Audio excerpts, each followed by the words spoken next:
Mr. Morrell. May it please your Lordships, in this appeal I appear with Mr Craig, instructed by APP Law, on behalf of the appellants, and my learned friends Mr Riley and Mr Hinks, instructed by Shoesmith, appear on behalf of the respondents. An agent who is responsible for collecting debts owed by a third party to his principal has his authority to do so terminated pursuant to an express provision in the agency agreement which entitles the principal to do so when the agent becomes insolvent. Notwithstanding that termination, the agent insists on continuing to collect the debts of the principal. Is he entitled to do so? And if he is the money his money beneficially, so that it inures to the benefit of his creditors given he's insolvent? The Court of Appeal answered yes to both questions. In our submission, they were wrong on both counts, and I will take them each in turn. But if you stand back and look at the big picture here, what we have is an agent whose authorities collect debts which don't belong to him has been terminated precisely to stop those debts which don't belong to him, belong to the principal, being used for the benefit of his general creditors. And yet, if the Court of Appeal are correct, notwithstanding the fact that the express purpose of the agreement was to terminate the authority in these circumstances, they can carry on collecting the money, and the beneficiaries of that collection are the general creditors. In our submission, that cannot be right. And I will go on to explain why in our submission, on both grounds, the Court of Appeal was wrong. But before I do that, can I just jump in by taking you to the provisions which are of some relevance to this issue in the agency and distribution agreement, which starts, my lords, at page 192. Thank you.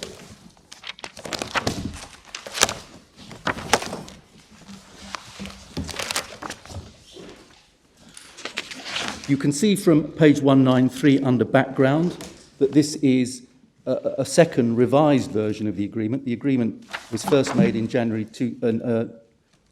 1990, amended in January 2006. And this version takes effect from the first day of December 2011.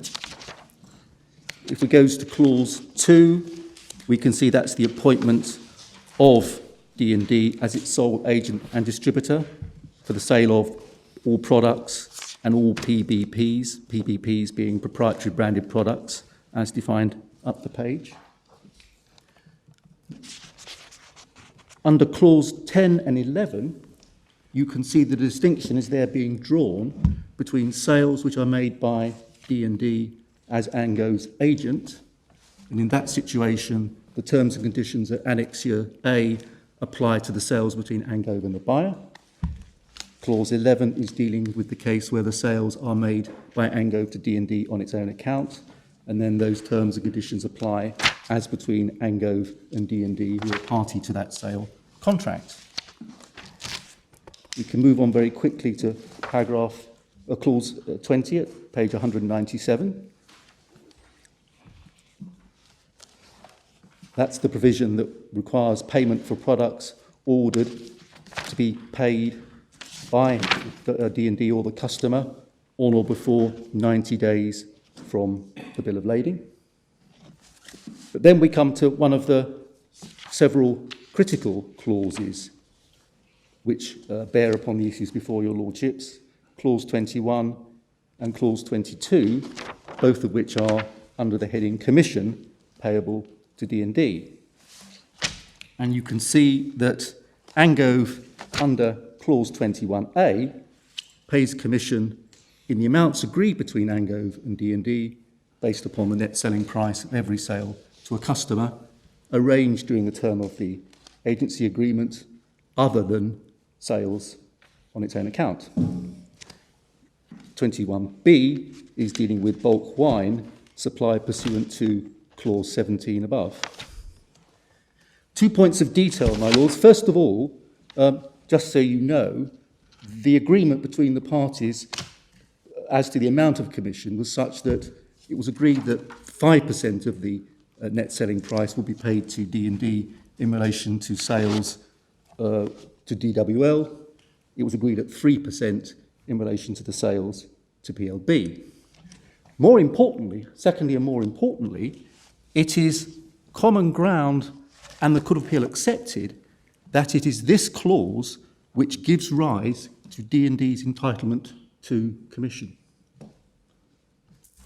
It said in Mr. Riley's written case, there is no dispute that D&D is entitled to commission in respect of concluded sales pursuant to clause 21A, and as we'll see shortly, in paragraph 13 of the Court of Appeal judgment, they again refer to D&D's entitlement to commission arising from clause 21 of the ADA.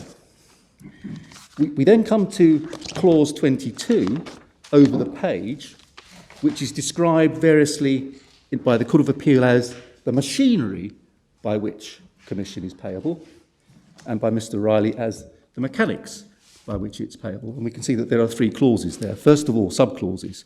First of all, Angove issues an invoice addressed to D&D, identifying the customer as consignee, together with a credit note for the amount of D&D's commission on that sale, 5% or 3% as the case may be.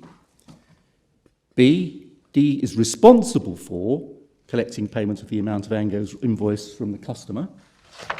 I ask you to note they're expressed in terms of a responsibility or an obligation that, for a reason I'll come back to, is of some significance for one of Mr. Riley's arguments. And then finally, C, D&D pays the amount of the Angove's invoice, less the amount of the credit note, on or before the due date in accordance with clause 23. In fact, it's common ground that 23 is wrong. It's a typographical error. It should be 20.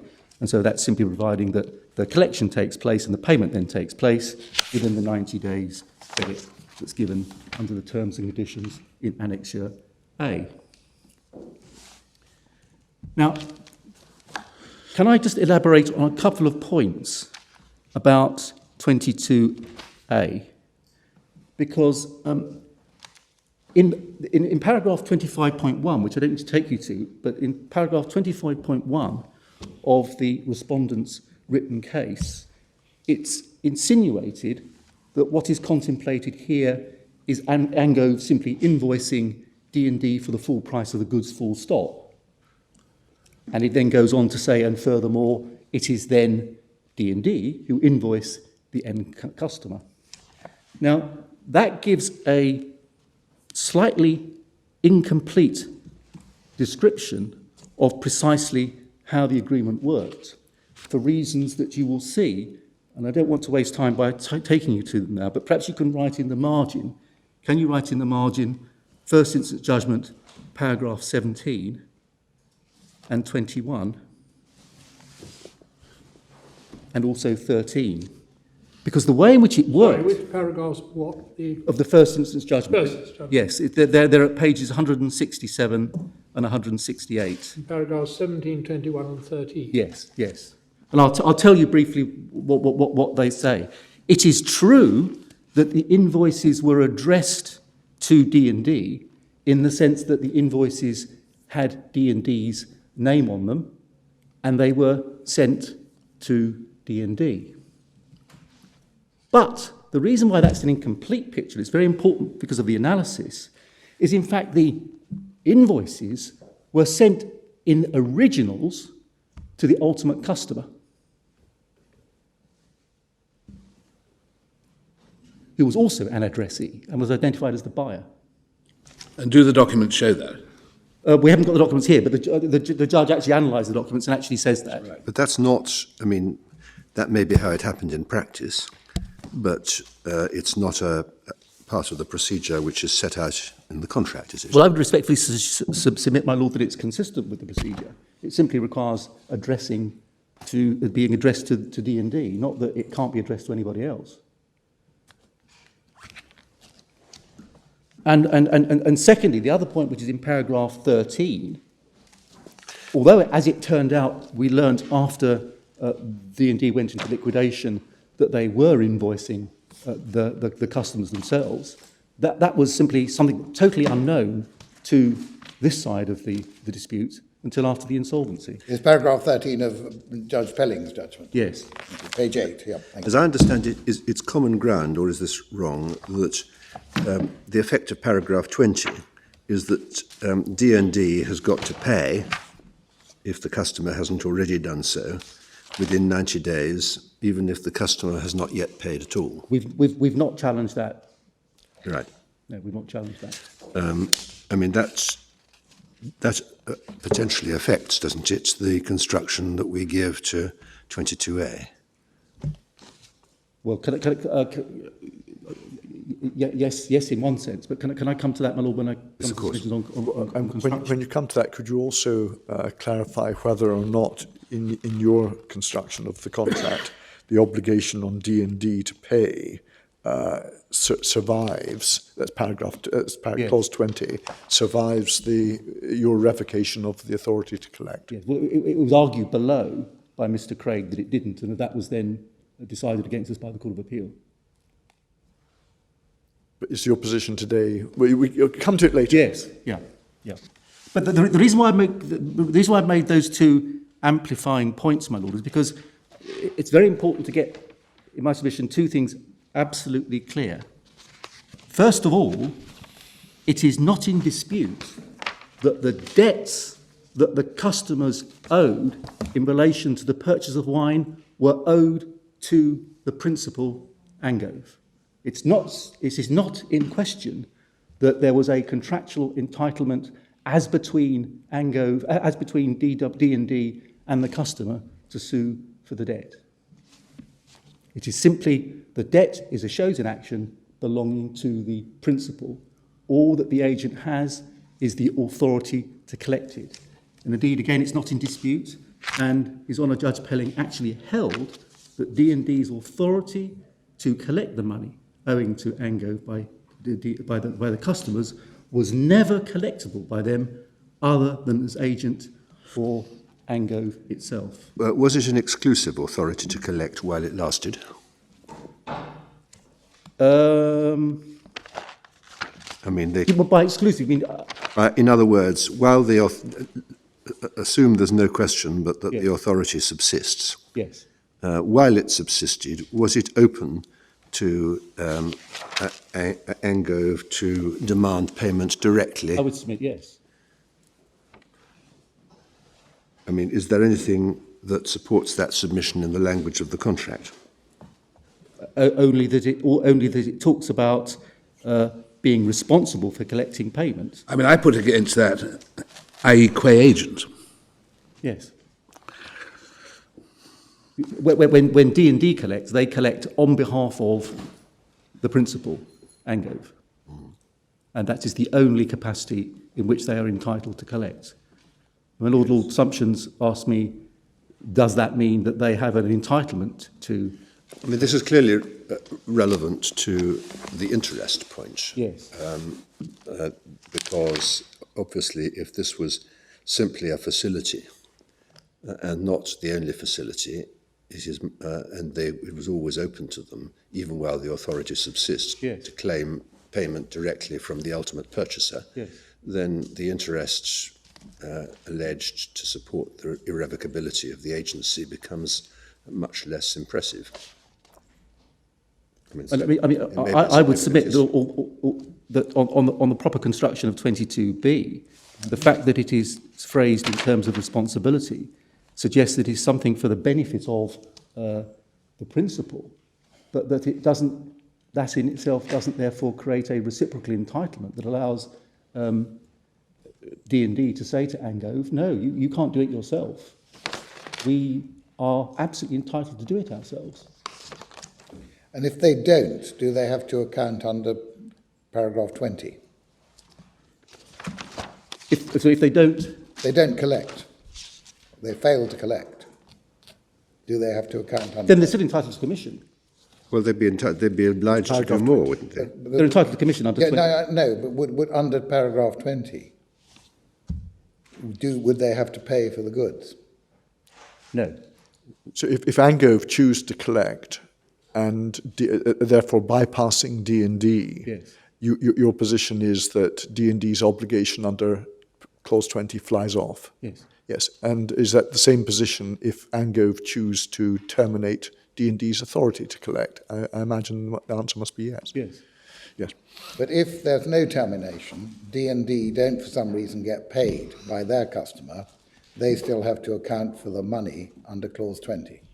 Yeah, our submission about the way in which it works is that there is an obligation to collect payment for the benefit of the principal. That's an accounting obligation. Yeah. As and when they collect, they have an obligation to pay over to the principal. Yes. But that we have accepted that the effect of 22C is in the event of them not having collected within the 90 days, they have in effect a del credere obligation to pay, a guarantee obligation to pay directly. That arises from clause 20, doesn't it? But there's a slightly, 20 underlines 22C, does it? I mean, it's slightly odd. What's 20 add? Well, the 22C surely is the mechanics for the performance Yes. of the obligation in 20. Yes. Actually, my lord, I'm not entirely so convinced that 20 does mirror the obligation under 22C. Right. The reason for that is that if 22 was introduced for the first time into the agreement in the amendment in 2011. Before that, this didn't apply at all, and there was no obligation under 22C. But 20 was still there. I would respectfully suggest that what 20 is actually doing is saying that payment for the products ordered must be paid whether by D&D if they are purchasing for themselves, or by the customer if the purchase is by D&D on behalf of the customer. And so, in my respectful submission, there is nothing in 20 that gives rise to the guarantee that payment will be made by the end of the credit period. Sorry, can I have this absolutely clear? Let's say D&D customer orders some goods, D&D then ensure they're supplied through Angove, or Angove through D&D, Angove supplies them through D&D. The customer then doesn't pay. Yes.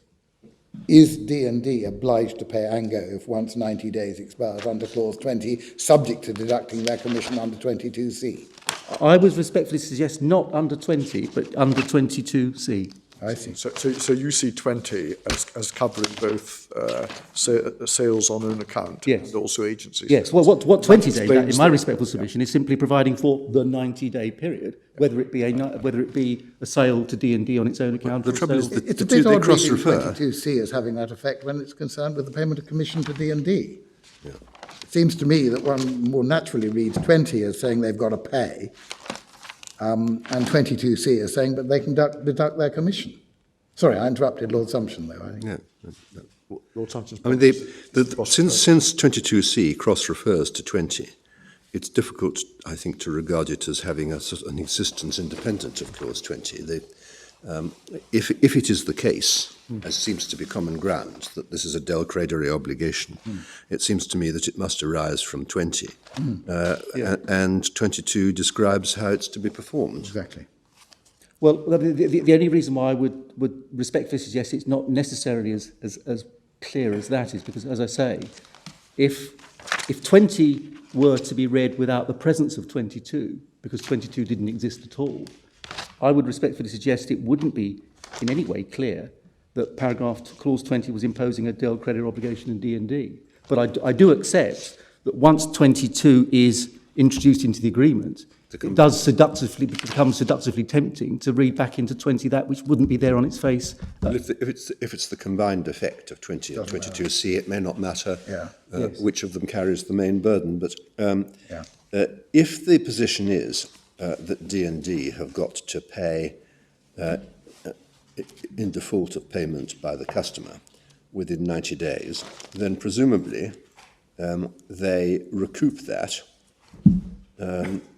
from any later payment by the customer passing through their hands, a right which they would not have if the payment did not pass through their hands.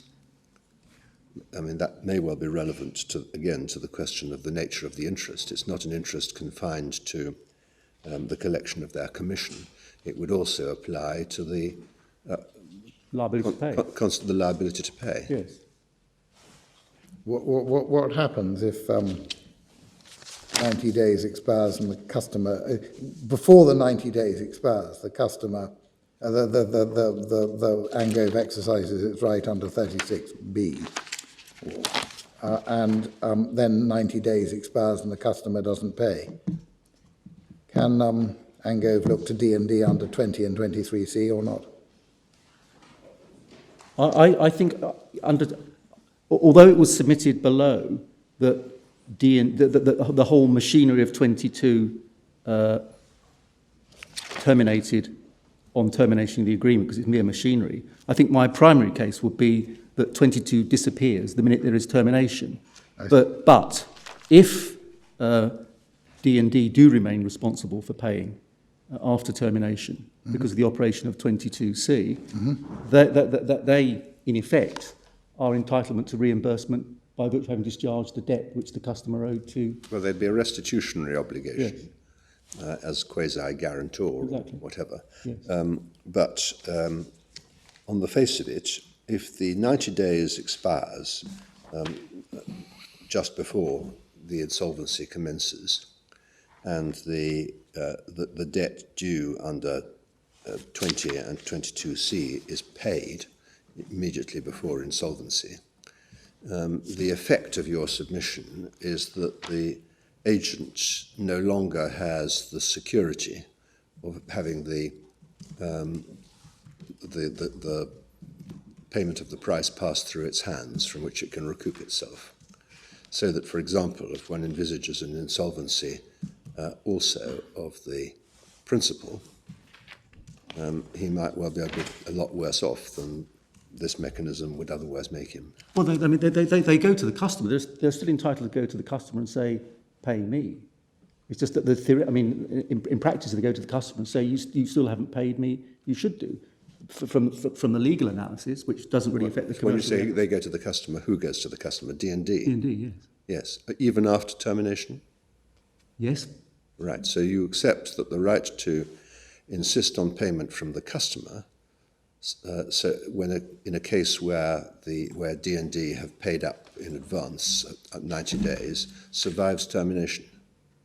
Yes, but not because. No, it's not a right under the agency agreement surviving termination. It means that if, as a result of having collected from the customer and then paid over to the principal... He's just exercising a restitution right. It really wouldn't matter from the commercial perspective. We wouldn't analyse it as a matter of the basis. Am I doing it as agent or under an accrued right that still exists, or am I doing it under a restitution right? But lawyers would say the conceptual basis for the claim against the customer is independent of the contract. Yes. Yes, I follow. 23, my lords, is concerned with commission due to D&D other than under 21A, and we've seen that there is 21B on the preceding page. And then we get the important provisions for termination, clause 34, termination on 6 months written notice to expire on the 31st of December in any calendar year. 35, if they can't agree upon any of the above elements of an annual sales marketing plan, 3 months written notice to the other side. And then the critical one, clause 36, a limited number of circumstances which entitle the principal to terminate immediately on written notice, and 36B concerns obviously the situation we have here where there is insolvency. And in our respect for submission, one can well understand the critical importance of having an entitlement to terminate an agency relationship when your agent becomes insolvent, particularly if they have an authority to collect money all the while the agreement is pending, is afoot. Because the one thing the principal does not want to allow to happen is for the agent to go and collect money which belongs to the principal when he does become insolvent. In our respectful submission, the effect of the reasoning of the Court of Appeal which implies into the agreement a continuation of the entitlement to collect, is flatly inconsistent with the express provision and the purpose behind the express provision entitling you to terminate the agency agreement in the events which have happened. Finally, my lords, clause 37. This is the the settlement up provision, 37A, each party must pay to the other party all money owing up to and including the date of termination in respect of the sale of products and Angove PPPs, and or commission thereon without any deduction, withholding or set off for any reason whatsoever. And then at the bottom, under E, the provision that the Court of Appeal relied upon heavily, termination of the agreement does not affect the accrued rights or remedies of either party. Do you say that the consequences of termination in relation to the sort of point which this appeal raises are precisely the same whether the termination is under 36A, 36B or 36C? Yes, that would have to follow. Yep, thank you. Seems to me right, yep. Against that background, then, with a quick whistle-stop tour of the agency agreement itself, can I deal first of all with the revocation of authority issue? And with your lawsuit permission, what I was proposing to do is deal with it in three stages. First of all, by showing you the way in which the Court of Appeal got to the decision they did. Secondly, develop briefly my submissions in the written case as to why we say the Court of Appeal got it wrong. And then thirdly, deal with a couple of points made by the respondents in their respondent's case. The Court of Appeal judgment, let's go to that. It starts at page 141 of the core volume, which actually starts at 136, but I think we can go to paragraph 13. We need to trace it through a bit because bits relevant to the thought process of Lord Justice Patten appear in part when dealing with summarising the effect of clauses, then when dealing with summarising the effect of submissions, and then in reaching his conclusion. And so, in paragraph 13, shortly after setting out clause 22, he deals with clause 22, describing it as the machinery for payment. And therefore, he says, it follows that payment of D&D's commission under this system depended upon it getting monies from customers and deducting commission, and then goes on to refer to clause 22C as on one view an unqualified obligation on D&D to pay the amount of Angove's invoice. Paragraph 18 at page 144, he sets out the real issue in the middle of the paragraph. The real issue is whether, notwithstanding the termination of the ADA, the liquidator of D&D remain entitled to collect payment from DWL and PLB in accordance with clause 22 in order to recoup their commission under the machinery in clause 22C. He then goes on in paragraph 19 to 21 to summarise the submissions of Mr. Riley. He says that the date of termination, Angove owes nothing to D&D. The commission's payable out of the monies which D&D was obliged to collect from the purchasers. And therefore, paragraph 20, it's implicit in clause 37A that D&D should retain the right under clause 22B to continue to collect the monies due from the customers. And then in 21, he refers to the Triffitt case, which he regards as supporting that submission. We'll need to go to the Triffitt case because in our respect of the submission, it is dealing with a critically different situation that does not support the reasoning of the Court of Appeal. And then at 23 and following, he deals with two lines of argument that Mr. Craig was submitting before the Court of Appeal. The first is the one which he regards or describes as the draconian submission. And that's the one based upon what is said in Bousted and Reynolds, that the authority of an agent, whether given by power of attorney or informally, even if consideration and whether or not expressly revocable, is revocable.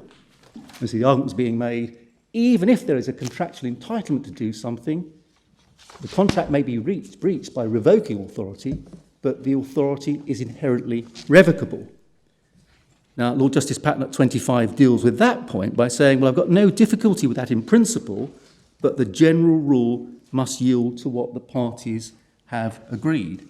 In our submission, I'll come to shortly, that simply is not right. In fact, in our submission, on a proper analysis of the law of agency, that is a complete contradiction in terms. Then he deals with the less draconian argument at paragraph 26, the principal argument as he describes it, where Mr. Craig was arguing that because clause 22 was concerned with machinery, all of it, including clause 22C, disappeared when the agency agreement was terminated. And he says, although he was initially attracted to that construction, this is paragraph 28, ultimately he regards it as being unsatisfactory, not just because there is nothing in clause 22 which expressly limits the obligations to the term of the agency agreement, but for the reason which he sets out in paragraph 30, which actually is a quite dense in the sense of tightly reasoned paragraph, but we need to look at it quite carefully. The difficulty about the suggestion that the provisions of clause 22 should be time limited, he says, is that this would have the effect of terminating D&D's entitlement to commission on the sales of wine delivered prior to the termination of the ADA, but still unpaid for. If one takes DWL and PLB monies as the obvious example, these are the purchase price for goods sold and delivered during D&D's agency and distributorship in respect to which it has earned its commission in accordance with clause 21 of the ADA. But clause 37A entitles it on termination to the payment of a commission on thereon, money owing up to and including the date of the termination, if, as Mr. Craig submits, clause 22C has no application to monies due under the invoices, except to the extent that D&D has actually received payment from the customer prior to termination, it must follow from that their right to commission on the balance of monies has been lost. And we respectfully submit, for the reason I'm going to come on to, that is a non sequitur. Your short point is that the obligation to pay commission arises under clause 21. And this machinery can disappear if that obligation remains. Right, so I think in a nutshell that's the point. That's the, Yes. yeah. And then he goes, in the final sentence, what clause 37A cannot, of course, do is to impose any obligations on the customer, but it seems to me implicit in the operation of clause 37A that D&D should retain the right under clause 22B to collect from customers the monies due to under the invoices which it continues to be liable to pay under clause 22C. The two go hand in hand. So if we stand back, then there's the conclusion in 31 and therefore payable to D&D. If we stand back, the three key propositions which the Court of Appeal advance in reaching this conclusion, in my respectful submission, are these. First, even though, as is stated and accepted by the Court of Appeal, Bousted and Reynolds is authority for the proposition that authority is revocable even if it's wrongful to do so, that is subject to contrary agreement, and it's implicit in this case that there was contrary agreement for the reasons he gives. Secondly, they conclude that a contrary conclusion would be inconsistent with the Triffitt Nurseries case. And thirdly, they conclude that D&D has to be regarded as continuing to have the right to collect when the agency agreement is terminated, because otherwise D&D would be deprived of commission already earned and also could find itself being liable to Angove on invoices not yet paid by the customer without being able to reimburse themselves from the customer. Now, in our submission, each one of those steps is wrong. Step one, let me start with the first and most fundamental error, the suggestion that although in principle an agent's authority is inherently revocable, it can be displaced by contrary agreement. The short answer to this is that subject to the authority coupled with an exception, it cannot. And that what the Court of Appeal failed to distinguish between are two very different things. It failed to distinguish between the authority which an agent has by reason of the principal-agent relationship, which is inherently irrevocable, even if the agreement says it's not revocable and would be a breach to do so. Well, the premise of the proposition is that there is a breach of contract, so it can't be an exception to the proposition that there's a breach of contract. Yes. Yes. Yes. Is this really the relevant issue? The relevant issue is what's the effect of termination under this particular provision in this particular contract? And there's no doubt that termination is valid, because that's what clause 37 permits. Well, I would say termination is valid because we were within the terms of the clause 36. And the question is, therefore, what's the effect of the termination? It isn't a question of whether you can determine, you can determine because it says so. No, but I would suggest that the Court of Appeal judgment, in a sense, goes slightly farther than that, because they are saying that even though you can determine the agreement, you can't determine the authority to collect under Clause 22B, because there is an implied term that authority will continue. So, in effect... Yes, I see that, but it just seems to me in the end that what we're here concerned with is what is the effect of termination under Clause 37B? Yes. And that's a question of construction of this agreement.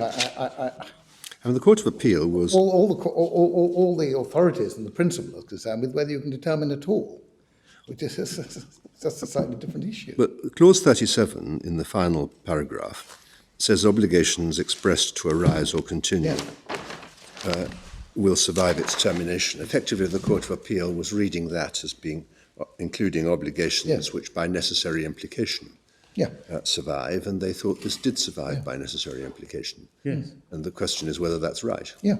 Well, but even if the contractual entitlement survived, the point would still be that would not stop the entitlement from the agent's perspective being revoked, and that's why the Bousted and Reynolds principle is quite important. The point is that even if you construe there being a continuing entitlement to collect, Yes, I see.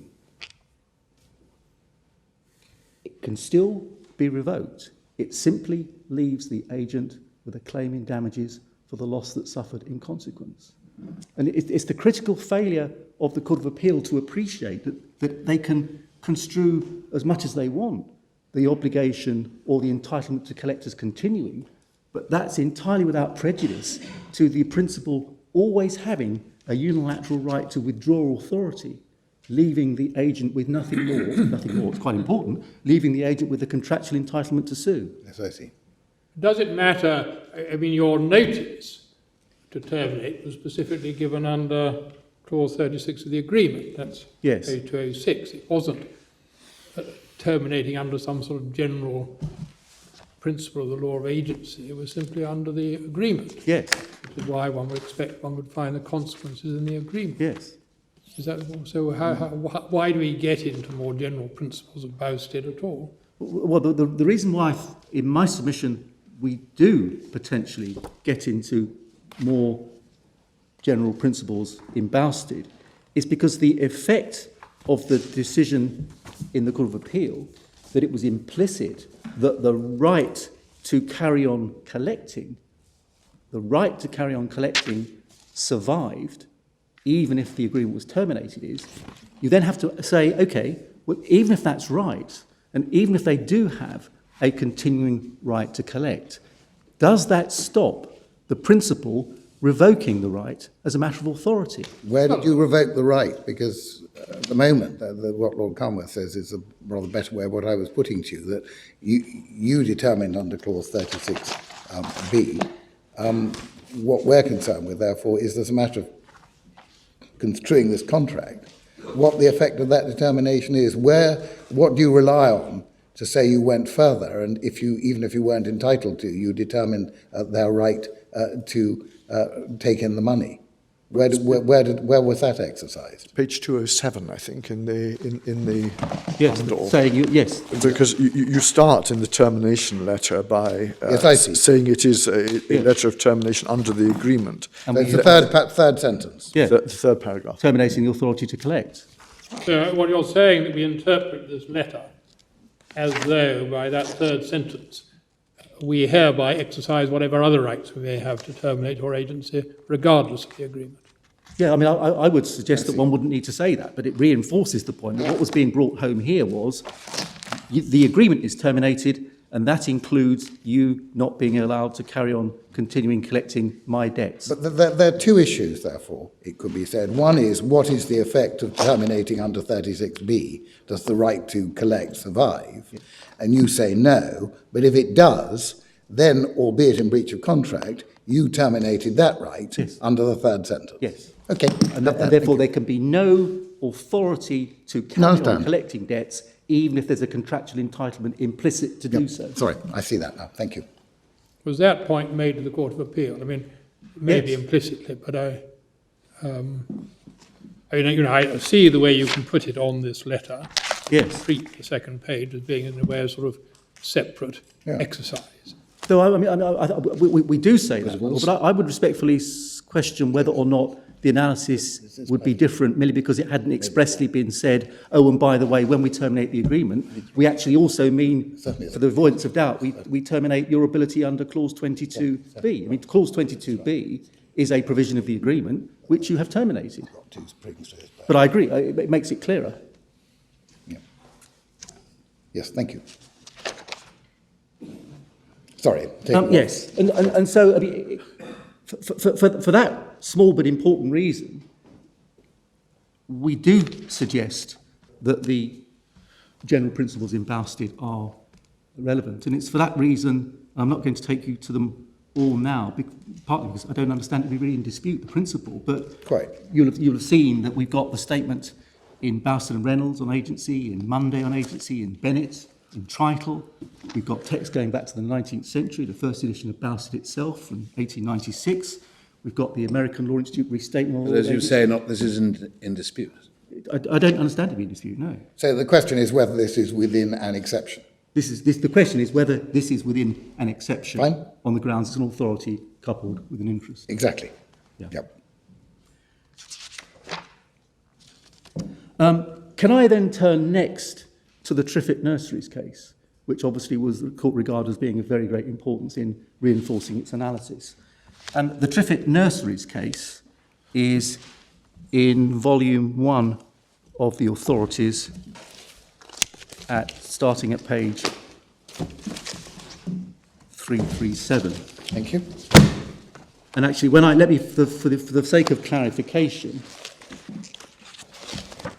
when I say the case, in fact, it's a Court of Appeal case, but I'm going to show you briefly the decision at first instance because it actually makes very clear indeed. 337, I think. 337 is 337 is Mr. Justice Longmore's Absolutely, yep. decision. Now, the facts of this case, my lords, were these. Salads, etc., market and distributed wholesalers and supermarket variety of vegetables produced by the plaintiffs who were growers. And something similar, but with a critical difference, happened in this case to what happened here. Salads go into administrative receivership. yes. And the debts are outstanding from the customers in relation to the produce sold to them by Salads, etc. And the plaintiff growers say, agency agreement is terminated by virtue of you ceasing business. You cannot have the money. Now, it was held that Salads were entitled to collect the money for their own benefit. And we can see the reason briefly on page 340. Page 340. 340. Yep. Oh, sorry, my report begins at page 343. That's the Court of Appeal. That's the Court of Appeal. I'm going, my lord, first of all, just to... Forgive me. Yes. And I mean, one difference is, if you go briefly to the left-hand column on 340, you'll see about a third of the way down, Mr. Justice Longmore even doubted whether it was clear that the agency relationship had terminated anyway. That case was not a case like this, where there was a termination pursuant to an express provision in the agreement. They were simply saying, by operation of law, the agency terminates as a result of cessation of business, and that's said to be not by any means apparent as a matter of law. But the important bit is over the column on the right-hand side. Mm-hmm.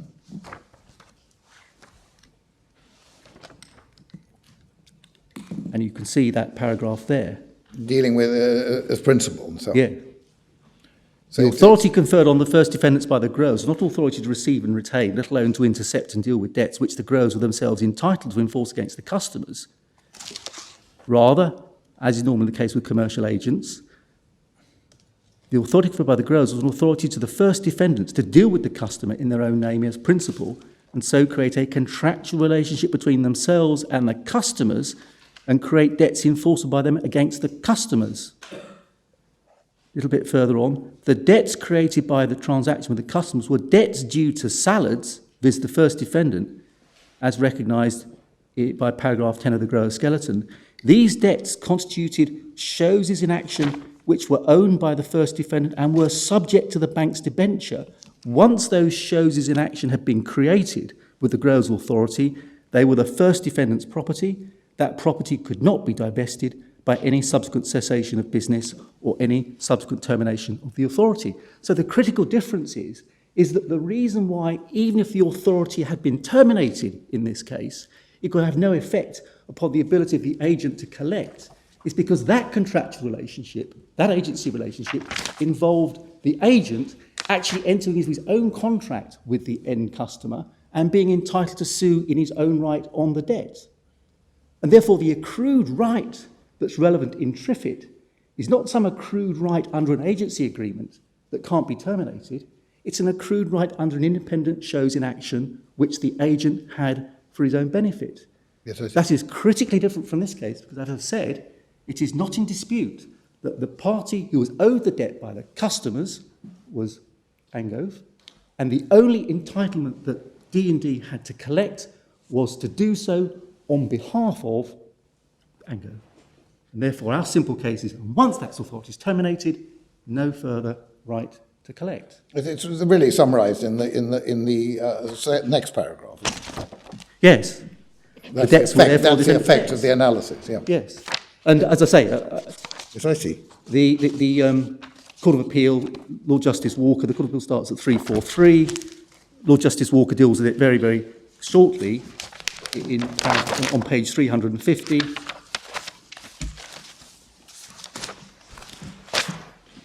Yes.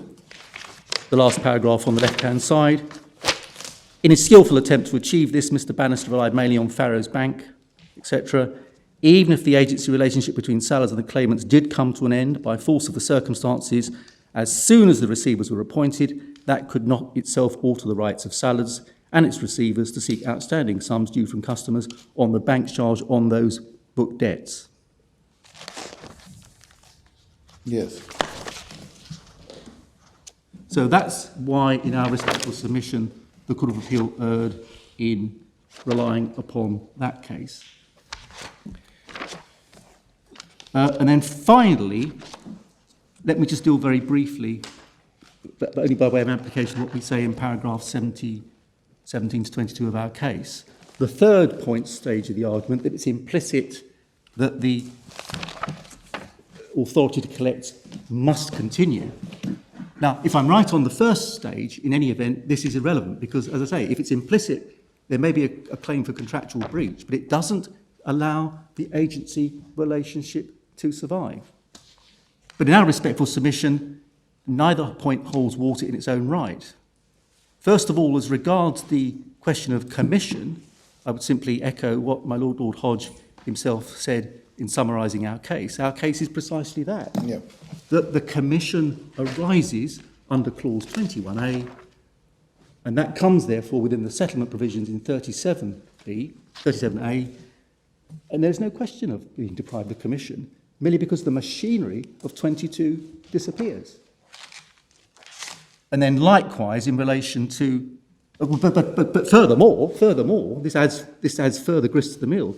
Even if, as a matter of construction or law, there was no entitlement to commission in any event, the most that would show is that in breaching the implicit entitlement to carry on collecting, it gave rise to a claim in damages by the agent against D&D. So the agent gets the commission, if it doesn't get it by under the agreement, as a damages claim against the principal. All roads lead to the But same all that place. assumes a solvent principle.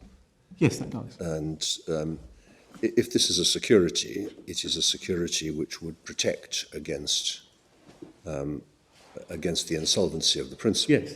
by enabling the agent to Yes. intercept the funds Yes. and effectively recoup Yes. in toto, Yeah. which he would be entitled to do even after No, I'm going to address the whether it insolvency falls in the under the mutual payments Yes. rule. But that's all assuming that we're coming within the exception of authority coupled with Indeed, interest. yes, I'm indeed making it does. submissions simply on the basis of, because it wasn't even argued before the Court of Appeal, the Court of Appeal's analysis. Yes. And the same is true in relation to the other point that troubled Lord Justice Patten. Could they find themselves in a position where they weren't able to obtain reimbursement? Answer no. Because of the claim in unjust enrichment. Everyone, I mean, in effect, as a result of putting themselves in a situation where they were a guarantor, they have the remedy which all guarantors have if they discharge the debt of the principal debtor. They have a claim over against the principal debtor. So there's no question here of it being necessary to imply into the agreement an authority to collect to prevent them being able to be reimbursed by the customer if they pay money up front. But if Angove went into liquidation and the liquidator then determined the agency, if you're right, the agent would be under an obligation, wouldn't be able to take advantage of 21C. He'd have to prove for his commission, wouldn't he? If Angove went insolvent, and the liquidators of Angove then determined the agreement, Yes. and determined the right to collect, then You're right, he wouldn't be a secured creditor for Wouldn't be. his commission. No. He'd have to prove for a he'd have dividend. he'd have to prove for his commission under 21A. He wouldn't be able to collect the money and take it out under 22C. Yes, but that's simply the result of him entering into a debtor-creditor relationship with his principal. He hasn't stipulated. I mean, The unless whole you, object of the interests might be said to be Quite. to avoid putting him in that position. well, again, I'm going to come on in a very short while to the authority coupled interest point. I mean, Yeah. if you hold that the whole purpose of giving the right to collect was to give some sort of security interest in the payment of commission, then I highly accept that the claim over against Angove, if Angove's insolvent, puts him in a weaker position. But you say the whole purpose. Is that putting it too high? Is it enough if it was a purpose? Or is it enough that it's an effect rather than a purpose? Certainly, it certainly isn't good enough if it's in effect. I'll show you the... Is it enough if it's a purpose? I would say it has to be at least the dominant purpose. But How does one measure purpose? Yes. Are you suggesting any other way of ascertaining the purpose than construction of the contract? oh yes, Right, so what sort of evidence would be admissible other than the construction of the contract? the It's the commercial purpose as passing between the parties when Clause 22 was first But introduced. you're not submitting that you could produce evidence of motivation. Well, not subjective motivation, no, but commercial purpose, factual matrix evidence. Right, so it is essentially a question of construction then, isn't it? Well, a question of construction against the background of the factual matrix evidence, which the court doesn't have, because this point's been taken for the first time in the Supreme Court. Wait a minute. It's a question ultimately of construction of the contract. A question of construction of the contract against the background Yes, of but admissible of course. materials. Well, that's always the case, but it is ultimately a question of construction, and therefore purpose can be a slightly misleading word. It's the purpose which the court concludes was the purpose or a purpose as a result of construing the contract according to ordinary principles of the language used, the other terms of the contract, surrounding matrix, insofar as there's evidence of that matrix. Yeah. Good. Yes. In the interest of time, I'm not. Can I move straight on then to authority coupled with interest? Because I can see that that's the area that really is. That's the critical point. Yes, it is. And can I start therefore by saying, my lords, as a preliminary point, that we do very much object to the point being taken for the first time in the Supreme Court. Right. In circumstances where it was never hinted at, let alone aired in evidence or in submission, either at first instance or in the Court of Appeal. When did you first learn it was being taken? In the acknowledgement of service after we got permission to appeal. So if you were going to be able to show prejudice, you'd no doubt have put in evidence to show prejudice.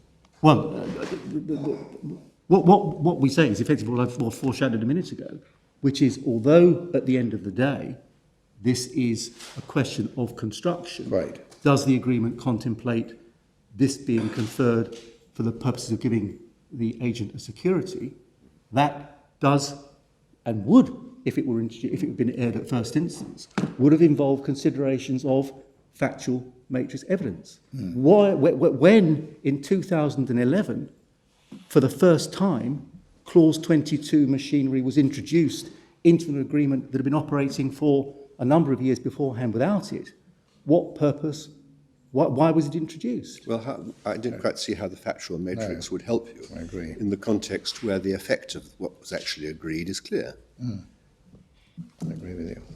Well, when you say the effect or the purpose? Well, I don't think it's legitimate to distinguish between the two. No. Because once you identify the question as one of construction, the purpose is the deemed purpose that a party to a contract would have who agreed those particular terms. And the question is, what were the terms? Yes, but I mean, You can't disconnect the purpose from the effect unless you're talking about motivation, which you quite rightly acknowledge you're not. no, not individual motivation, but joint motivation, which is another word. Deemed motivation of somebody who decided to go into an agreement on those terms. Yes. What would the reasonable observer understand the parties objectives to have intended? See, the other Looking at the clause 22 against the background of the basis upon which it was first introduced. Another difficulty, it seems to me, about shutting out this argument is that although the authorities do not seem to have been considered in the Court of Appeal, the actual concept that Lord Justice Patten seems to be getting at when he talks about the effect of your submissions being to deprive the party of a right to intercept the payments coming from the ultimate buyer. I mean, the Court of Appeal was clearly influenced by the concept, even if they didn't attach the right label to it or refer to the right authorities. So that if we're going to say that they were wrong, we may need to have a look at it. Yes, all I'm saying is that I do suggest that we are put in a difficult position as a result of now having to argue this point purely on the terms of the agreement itself, without having had the opportunity to make available to the court at a lower level potentially relevant evidence that explained why this provision was introduced in the first place. Can you give me an example of the kind of matrix evidence which would make any difference? A purely hypothetical one. I'm not asking for actual... Well, I mean, for example, one reason why, as I understand it, in the wine industry, suppliers, end customers, I mean, in this case, PLB were basically Sainsbury's. Sainsbury's deal with hundreds of people actually importing wine to them, selling wine to them. Practically speaking, it is often more useful for Sainsbury's to deal with an importer who is acting on behalf of a considerable number of producers rather than have to deal with the producers direct. And therefore, one possible reason why Clause 22 was introduced, with this mechanism, everything going through D&D, would simply be that Sainsbury's then deal with one person, or a smaller number of people.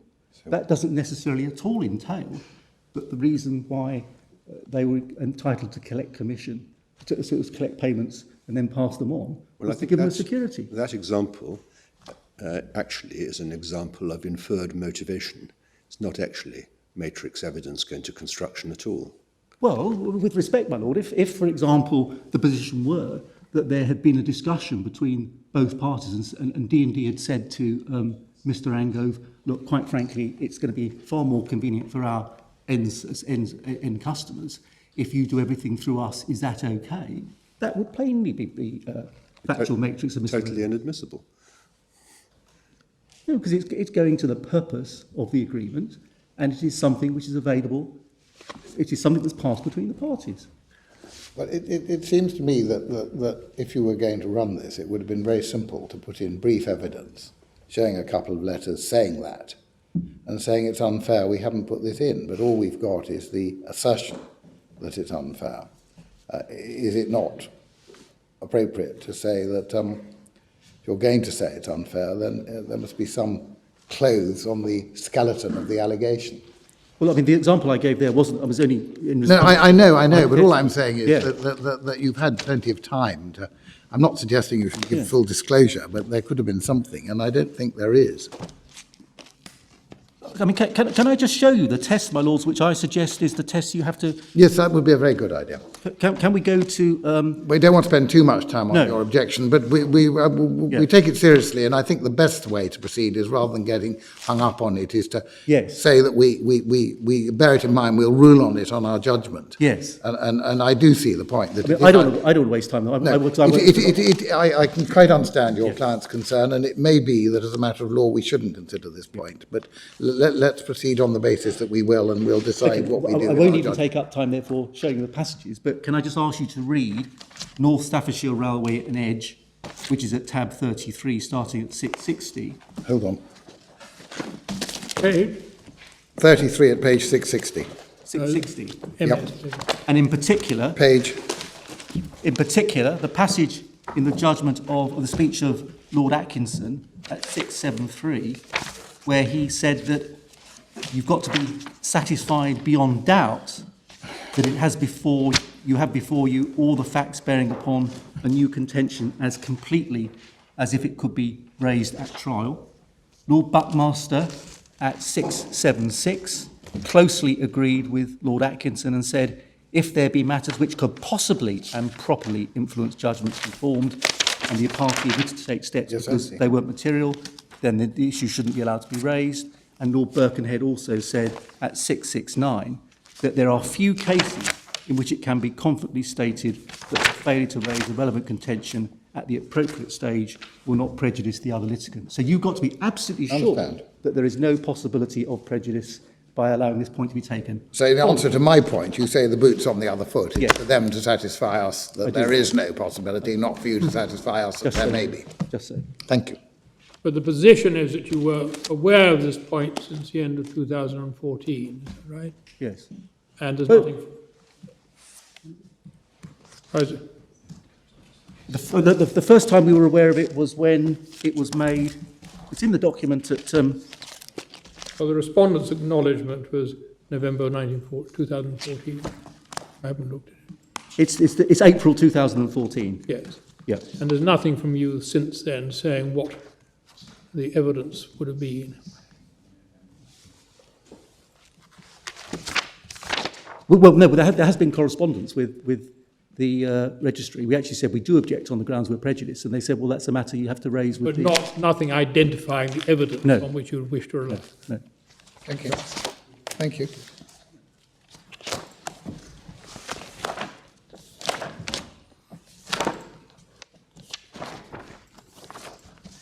Let me deal with the question then. I mean, in your skeleton argument or your case, you put this point on one side, don't you? And you would basically deal with it on the basis the point's a bad one anyway. Yes, because we do submit as a bad one. Trouble is, if it's held not to be a bad one anyway, then you're a bit stuck. Or might Well, be. yeah, okay. I see the point. Thank you. Let me try and explain to you why, in our submission at least, the point is a bad point. I mean, apart from observing, and this is simply a jury point, but I'll make it all the same, apart from observing it's not the most promising start for an argument or a submission, that it was the purpose of Clause 22 to give protection to D&D, the first time it ever occurred to anyone to make this argument was 2.5 years after proceedings started. Let me go on there to deal with why, as a matter of law, it doesn't work. Yeah. First, in other words, the purpose that has to be established is a purpose of giving security to the agent. And for reasons I'll show you shortly, it has to be an authority which exists independently of the agency itself. But let me take the first point first. Yes. If D&D are to establish that the purpose of giving them the power to collect was to protect, for example, their right to collect commission, it plainly would have to be established that the intention of the parties objectively ascertained was that the power could not be revoked until the interest was completely protected. inherent in the concept of the purpose being to give a security must be that the intention be that the power is irrevocable. And indeed, if I can show you a couple of brief passages that suggest that or support that, let me just show you first of all a passage in Bennett. Well, I mean, it's virtually tautologous, isn't it? Yes, okay. Well, in which case, I mean, if the object is to protect the interest, it's got to be irrevocable until the interest has been protected. Yes. And it goes with the proposition. But that, in our respect, is a critically important point, because if that is right, and it is, D&D immediately run up against the problem that the agency and distribution agreement expressly gave Angove the unilateral right to terminate the agreement in the circumstance which have arisen. But does the saving provision at the end of that, of clause 37, brings one back to that point as to what it means, doesn't it? Sorry, I haven't got it in front of me. Is it the end of 37 about vested rights? Yep, page 200. I mean, in a way, the contractual point and the general principle point are the same, aren't they? It's a question of... Well, I mean, in our respectful submission... Is it an accrued right? Yes. You've got the... Yes, it does raise that question, but the reason why I would say it doesn't fall within that exception, if you have, as you clearly do have in 36B, a clear provision that shows you that the parties expressly authorise the termination of the authority because of a concern about not suffering the consequences of the insolvency of the agent, to suggest that that therefore has to be read, however, subject to a caveat that prevents revocation in the face of what clause 36 says, which then allows the agent to go on collecting money, which gives rise to the very problem that 36 is there to prevent. In our respectful submission, that is a very strong indicator that the purpose wasn't given to protect the agent's right of the commission. The starting point is this was revocable for a reason that is very understandable. Can the parties really have intended that, notwithstanding what's said in 36B, the agent should still be able to carry on despite the authority to do so being terminated? But, yeah, and that may depend on whether one treats this as an accrued right. Yes. In a way, the contractual argument mirrors the more general principle argument, it may be said. I mean, the accrued rights, if you take the example of a consignment which has passed its 90 days without the ultimate buyer paying, the right might be said to accrue when the agent paid up himself, or it might be said to accrue when he received, if he ever did, the money from the ultimate buyer. I mean, what is your submission about when the right accrued in a case where, shortly before the insolvency, the agent has paid himself? Because But not passed on. Sorry? But not passed on. Well, the agent presumably would pay under clause. The agent has paid under the 90 days, paid the principal. On 90 days. But he doesn't receive the money from the ultimate buyer until after the insolvency has commenced. So when, in your submission, did the right accrue? We're talking about the agent becoming insolvent, or the... Well, no, yes, we're talking about the agent becoming, the agent becoming insolvent. A week before he becomes insolvent, he pays under the 90-day provision. Yes. A week afterwards, he receives the money from the ultimate buyer. When does his right to recoup himself from the ultimate payment accrue? Is it when he pays himself before the insolvency, or is it when he receives the money afterwards? So I thought you said he's collected it from after his insolvency, he collects it from the buyer. After the insolvency. From the buyer. It doesn't matter what the insolvency is. Before the termination, for whatever reason, the 90 days expires, so he's got to pay. Yeah. And then the termination occurs, never mind why, because we're agreed it's the same whatever, whether it's either side or both sides insolvency, it doesn't matter, it determines. Has he got any accrued right? And does he have an accrued right if the payment is then made to him? Can I think about that one? Because it could be important. It could. Yeah. I'll come back and answer that in reply, if that's okay. Yes, but there's really a question of accrued right, I suppose, Yes. in that context. Second point,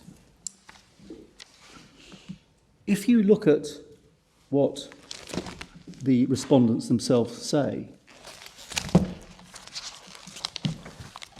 about the relevant test that needs to be satisfied, and we can see this at page 108 of the bundle. Sorry, page one. Page 108 of the bundle. Right. It's their paragraph 48. They set out what they respectfully suggest is a modern definitive statement of the exception in triathlon contracts. An authority coupled interest is irrevocable. This does not mean that an authority is irrevocable simply because the agent can, by executing earn commission. The authority must be given for valuable consideration or by deed to secure some interest of the agent which exists independently independently of the agency. The rule only applies if the authority was intended protection of the interest. So a crucial leg of the argument is that the authority must be given for valuable consideration, securing some interest of the agent which exists independently of the agency. Now, what that is referring back to are the sort of cases with which this exception is typically concerned. You get a case like the famous case of Walsh and Wickham. It's a case where a debtor who's already insolvent is indebted to creditors. He assigns to one of the creditors the debts owed to him by his own debtors for the purpose of discharging his liability to creditors, and he confers as an adjunct upon the agent an authority to receive payment from the debtors so they can sue them. And so there, the agency is being conferred as an adjunct to a pre-existing interest to protect it. The debts are owed, you're given an agency to collect pre-existing debts having nothing to do with the agency itself. The same is true with the case of Gowson and Morton, which is a case which Mr. O'Reilly heavily relies upon, where an owner of a manor who is indebted to a company executes a power of attorney in favour of one of the partners in that company to sell the house so the debts can be discharged. Again, it's held that the power of attorney is irrevocable because it was being granted to the creditor in support of an pre-existing interest arising independently of the agency itself. And what tritle means by existing independently of the agency is simply that the interest has got to consist of something other than the contractual right of the agent to perform his services as agent and earn remuneration from it. Once a debt has accrued, that is independent of the agency. It's simply a debt. And in the case of, I mean, I can see that the commission point may turn on that, but so far as concerns the right to recoup a sum paid under the 90-day provision, that is independent of the agency, isn't it? No, it arises after the agency and because of the agency. Well, it arises because of one respect in which the agent has assumed a liability as principal. He's assumed a personal liability to pay for the goods, even if he hasn't received the money himself. But it is Now, that's not an agency liability. May occur in an agency contract, but it's not an agency liability. It's not arising independently of the agency. It is arising as a result of the agency and after the agency exists. Well, What's the nearest case to that situation? It clearly is a problem, it seems to me, in where it's accepted the mere fact of a commission is not enough. Yes. Here we have the additional factor of effectively underwriting the principal payment, which arguably is a separate interest. You say it isn't. Is there any help we get from any authorities on that particular point? I mean, I can see how you can say, well, actually, it may be separate, but it's so tied up with the agency that it's really not to be regarded as different in principle, but I'd like to be helpful if one had some authority which supported that. One helpful case, let me take you, my lords, to one of the cases we do refer to, which is actually instructive in at least a couple of respects. Let's go to the Temple Legal and QBE case, Oh, yeah. which is at tab 14. This is Lord Justice Moore Bick, is it? This is Lord Justice Moore Bick. This is page, starts at 391.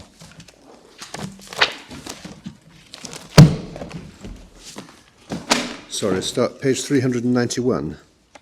Because I'm off-piste at the moment, so I may have got the wrong page. I think you have. Lands me in the middle of Bousted.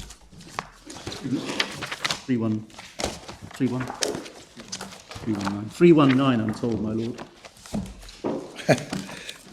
Yes. Yes. 9 and 1 transposed. Yeah. Yep. Thank you. Temple. What happens here is that the QBE Insurance, the insurers, grant an authority to Temple Legal Protection Limited to underwrite certain legal expenses insurances, and they're intended to cover parties who litigate against the cost of adverse cost orders against them if they lose. And so what then Temple Legal Insurance do is they delegate that authority, as they're entitled to do so, to a number of solicitors who, when they take on a case and decide to on a contingency fee basis, they also offer the possibility of legal expenses insurance in the event of losing. Now, what happened is that the relationship between Temple and QBE Insurance didn't go very happily, and so the relationship was terminated. But Temple Legal Insurance contended that it was entitled to carry on managing the runoff of the pre-existing policies that had been written. And QB said, no, that's not right. And in my respectful position, it's of assistance for a couple of reasons. First of all, in terms of the intention issue, the purpose, if you go to page 329, Thank you. paragraph 41, Thank you. one of the arguments being raised Yep. is that a particular clause, section 10.2.2, Yep. and you can see that over the page at 327, Thank you. unless or otherwise agreed in writing by a QP, Temple should remain liable to perform its obligations in accordance with the terms and conditions of the agreement. And it was being suggested that because of 10.2.2, that showed an entitlement to carry on, an intention to allow an entitlement to carry on managing the runoff, notwithstanding the termination of the agreement. What Lord Justice Moore Bick says is at 41. However, it is important to note that section 10.2.2 is couched in terms of obligation, not entitlement, a matter which is some significance when one comes to consider the parties' competing submissions. Then over the page at 43, although Temple's cases had a right to manage the runoff, section 10.2.2 is worded in terms of a liability to perform obligations. They are not the same thing, and is essentially for that reason I'm unable to accept Mr. Butcher's submission. And then finally, conclusion at 44, in my view, therefore, section 10.2.2 simply provides that Temple's obligations in relation to the runoff remain in force, save to the extent that QBE chooses not to require it to perform them. However, that is quite different from saying that Temple has a right to manage the runoff contrary to QBE's wishes. As I pointed out, section 10.2.2 is worded in terms of Temple's obligations, and obligations are the converse of rights. Now, Was there an alleged interest in Temple in? Yes, that's the next point I'm going to come on to. Okay. That's over the page at 331. But the reason why, and it's the next page that I want to refer to this case in the light of my Lord Carmouth's question. But the reason why I mentioned this earlier point is because in that part of the judgment that's concerned with was the intention to confer a right that continues, I place weight on the fact that Lord Justice Moore Bick wasn't impressed with the suggestion that you could infer from a responsibility that there was an intention to confer an entitlement. And of course, the reason why I place weight on that is because, as I pointed out when I showed you clause 22b, clause 22b talks in terms of the agent being responsible for collecting. And that, in our respectful submission, does strongly point in favour of the purpose of that clause being to benefit the principal. Their job, for the benefit of the principal, is to collect in the debts which the customer owes the principal. It doesn't express itself in language that talks in terms of entitlement. But let me then turn to the next point, which my Lord Sumption asked, and which to some extent I hope is of some help to my Lord Carnworth. It was being argued that this was an authority coupled with an interest. Lord Justice Moore-Bick cites the well-known passage in an earlier edition that was referred to in the Court of Appeal case, talking about it being revocable. This is the first column of 49, right at the end of 49, yes. Paragraph yes. 49. Yep. Thank you.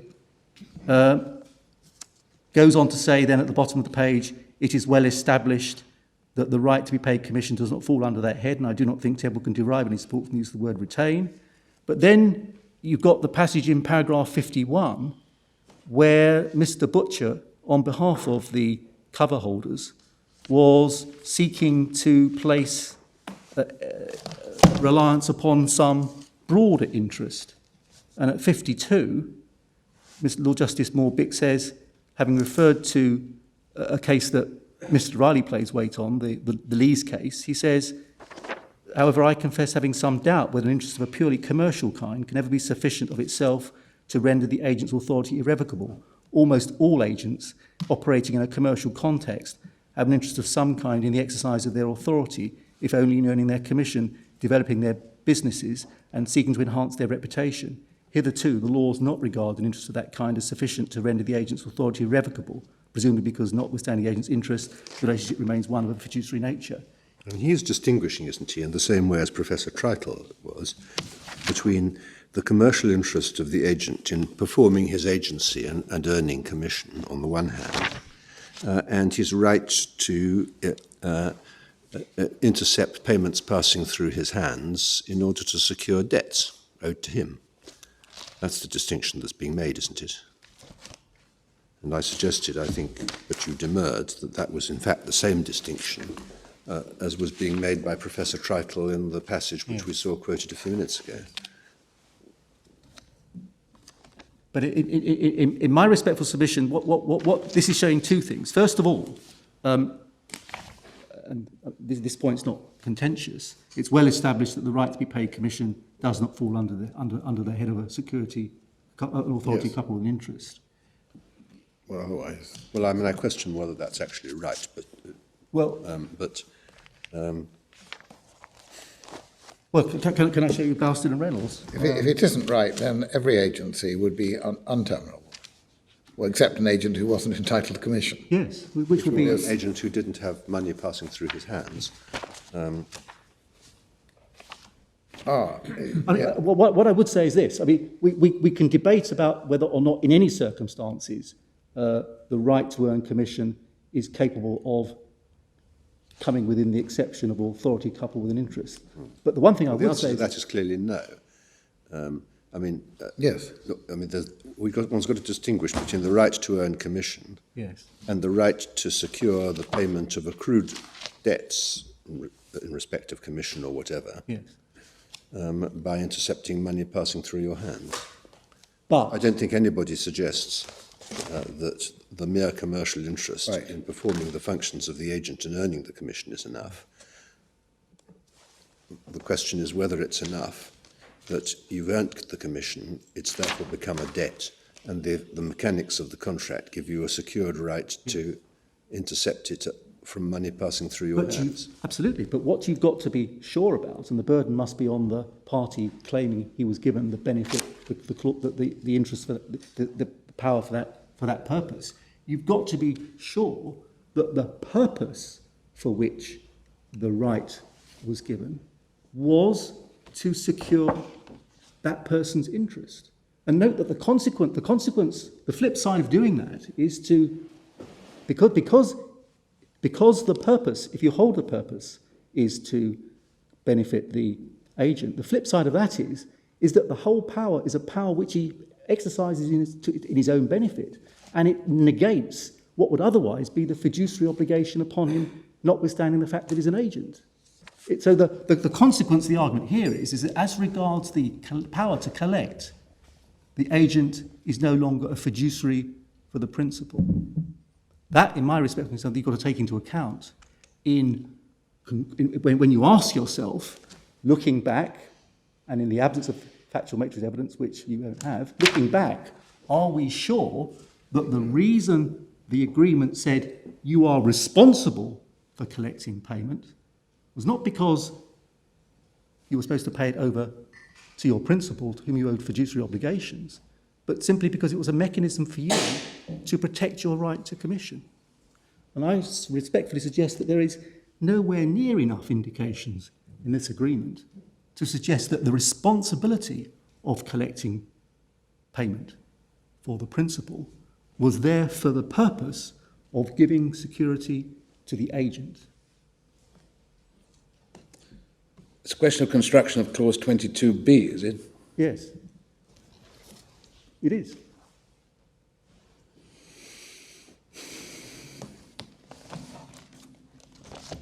I mean, your argument would be that effectively, if there is a sufficient interest in this case, then there would be in any case where the agent collects the money for the principal and is entitled to deduct his commission from it. Yes. And you say in the end that is simply machinery whereby he can take his commission, to which he's entitled to quite independently, in this case under clause 21, and that bit of machinery tacked on the end of 22C isn't enough. Yes.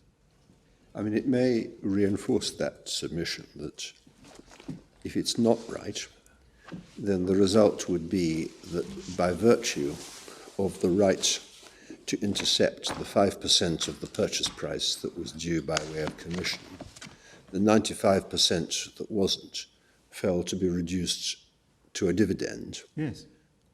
which might be thought to be a slightly surprising example of the tail. Not something which the parties were likely to have agreed. No. Yes.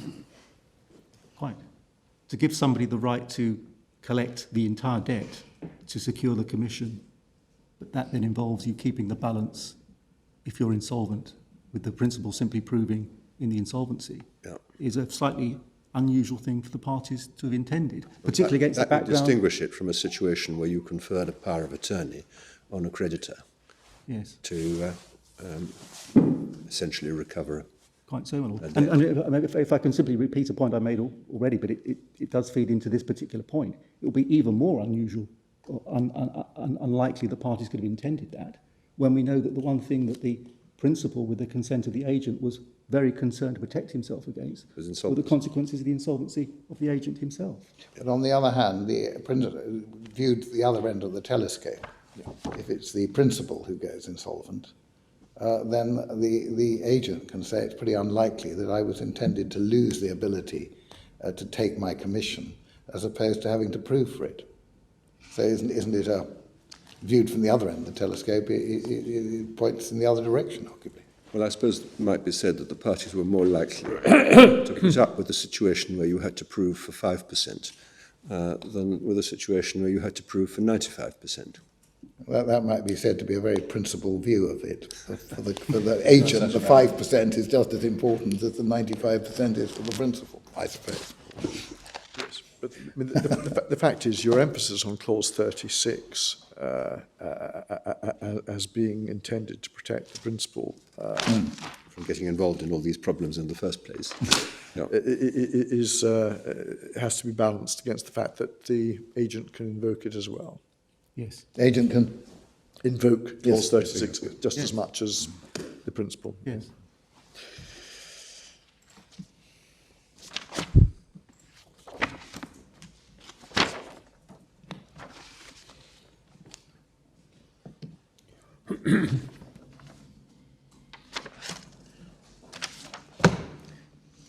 What actually happened to the monies here? So it was held in some kind of escrow account. Yes. The monies from one of the end purchasers is held in an escrow account by the liquidators. As it happened, the other party paid directly. I think it was directly into the escrow account. no into a separate. There's a separate escrow The account. solicitor's account. One party. Yeah, has what paid happened the is sorry. principal. Yeah. One party's paid the principal, and it's gone into a special account with the solicitor. The other party paid the agent. Yes. And by agreement, that has been put into an escrow account, I think. One of the, let me just work out which one it is. It was PLB. PLP actually, perhaps expressing its view of the relationship, leave that aside. PLB actually paid the money to Angove, seller.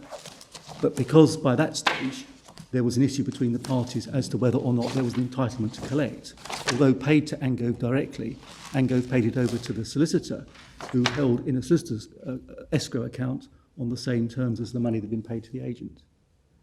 So we have a situation where one buyer pays the agent and it's put into escrow, the other buyer pays the principal and that's put into escrow. Yep.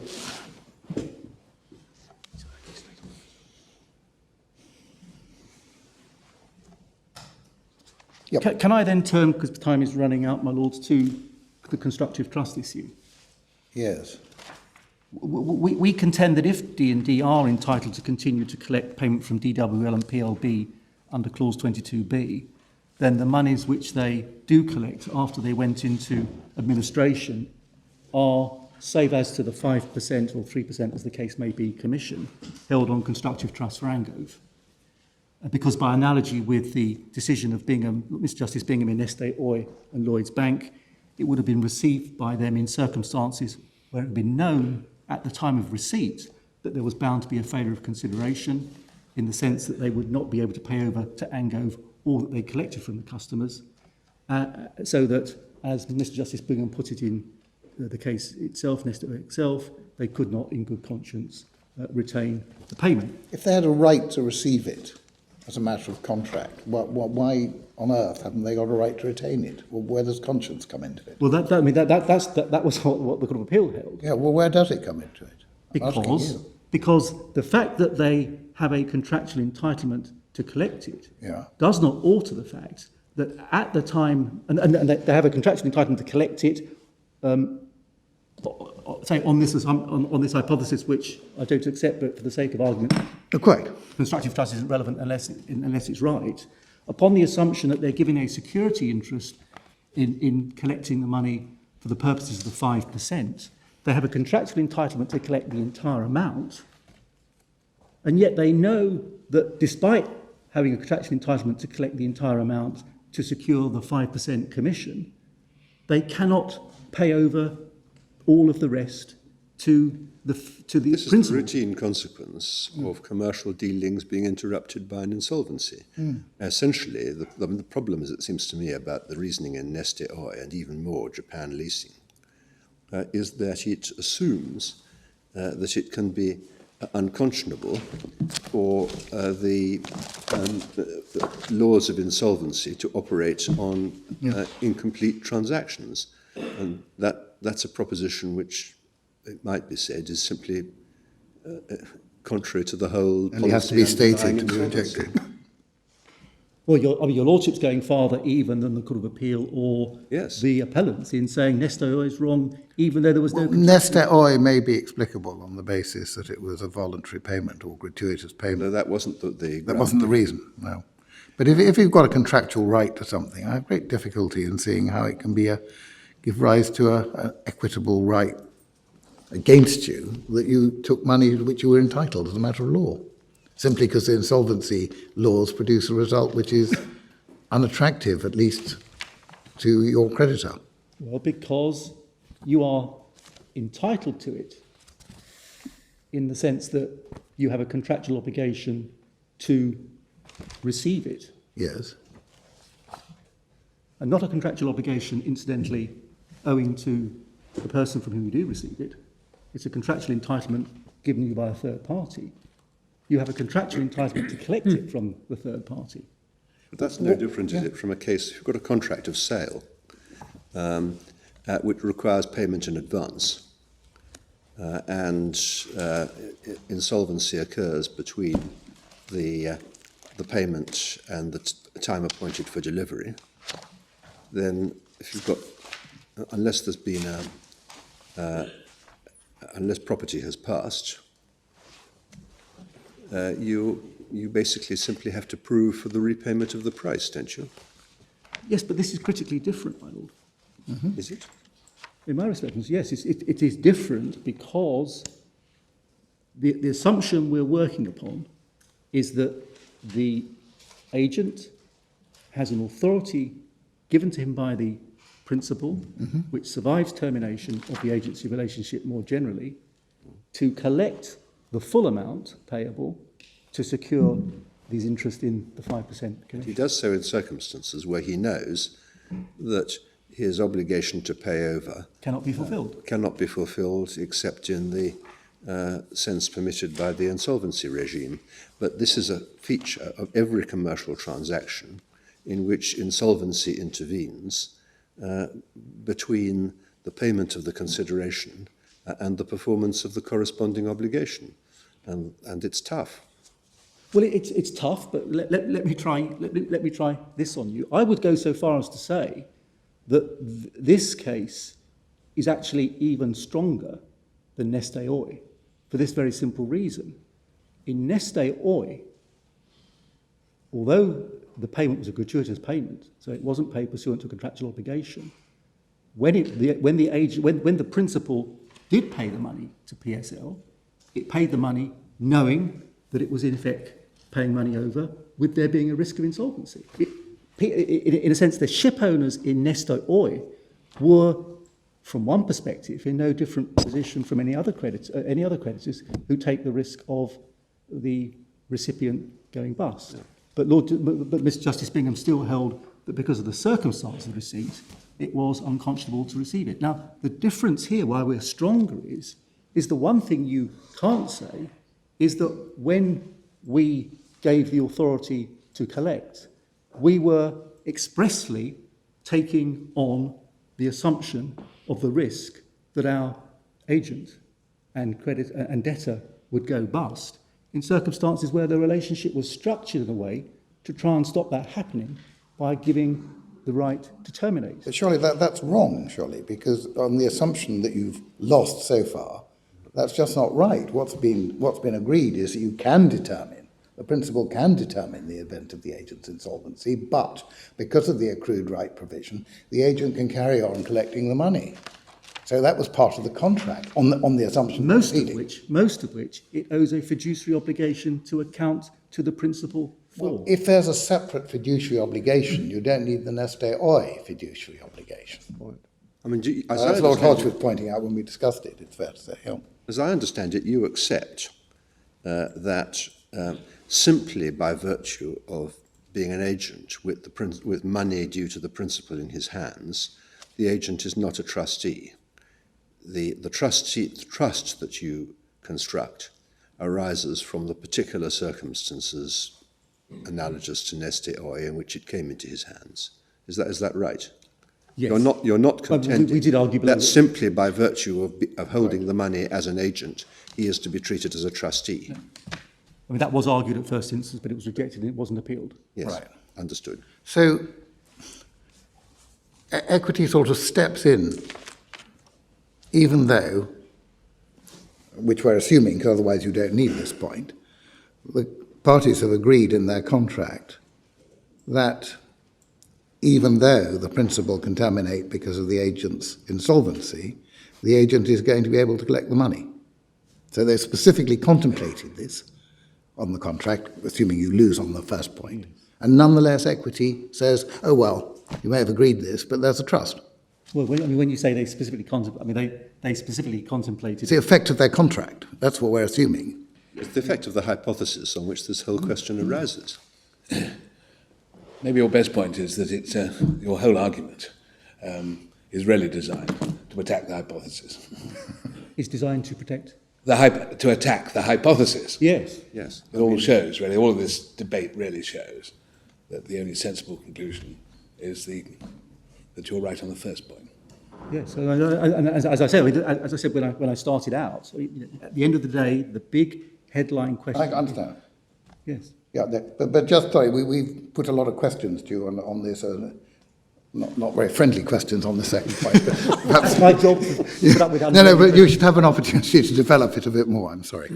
Well, I mean, in a sense, I mean, all I was going to do on this topic was one of the questions I was going to address. I mean, I get the sense that you're sufficiently au fait with the judgment. There's no point in wasting time going through that. Well, if there's anything important you want us to notice. The 3 points I wanted to make were these. First of all, I wanted to make the point that the dispute between us, despite the fact that constructive trusts raises a big issue in principle. It does. This is an important issue. It is a quite big right. issue. The actual dispute between us is of a relatively narrow compass for a combination of 2 reasons. First of all, as I've said, it is not suggested by Mr. Rai that Nest.io is wrong. Secondly, furthermore, He does say that Japan leasing was he wrong, says Japan leasing's wrong, and I'll come on to which was the same, but without the gratuitous payment element. Well, it was also different in the sense of, I mean, Nest.io is principal pays agent to pay third party, Japan leasing is third party pays agent to pay principal. So it's slightly a different way up the chain, but apart from that, the differences in the contract, I agree. The second point I was going to say why this dispute is a relatively narrow compass is, not only does Mr. Riley say Nest.io, but not Japan leasing is justifiable, he advances the proposition that the rationale that justifies the constructive trust arising in Nest.oi is a combination of there being failure of consideration, which renders it unconscionable to receive, to receive and keep. Now, he actually goes so far as to say it is a total failure of consideration that's required. And what I was going to say by way of submission was I wanted to just simply say 3 particular things. First of all, I wanted to deal, first of all, with the requirements of whether or not there has to be a total failure of consideration. And in my respectful submission, they've claimed it does not need to be a total failure of consideration. I mean, if you take the facts of the Nest.oi case itself, in that case, the relevant 5th payment that was paid by the ship owner to the agent was $21,372.50. Now, as it happened, because of the set-off provisions with the intergroup indebtedness with the bank, there wasn't enough money in the bank account in the bank account of the agent once the set-off provision was operated by the bank to admit of anything being paid to the people who have been providing harbour port services.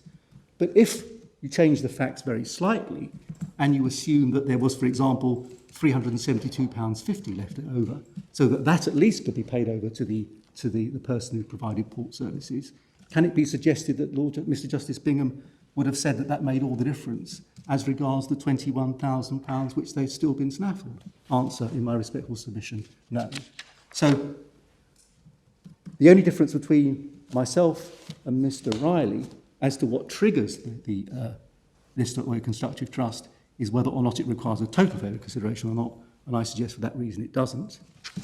The second point... There are fundamental questions of principle about Nest.oi, and particularly about the reasoning, which we may have to address. I mean, I'm somewhat, speaking for myself, reluctant to ask what the ambit of a constructive trust is when I have some doubts as to whether there is one.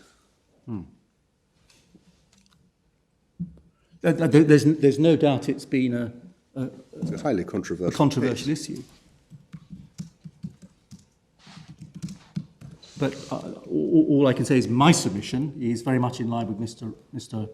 Riley's, that it can be justified on the basis of an inevitable failure of consideration, coupled with the unconscionability in those circumstances of keeping it, because you know when you receive that there is going to be an inevitable failure of consideration.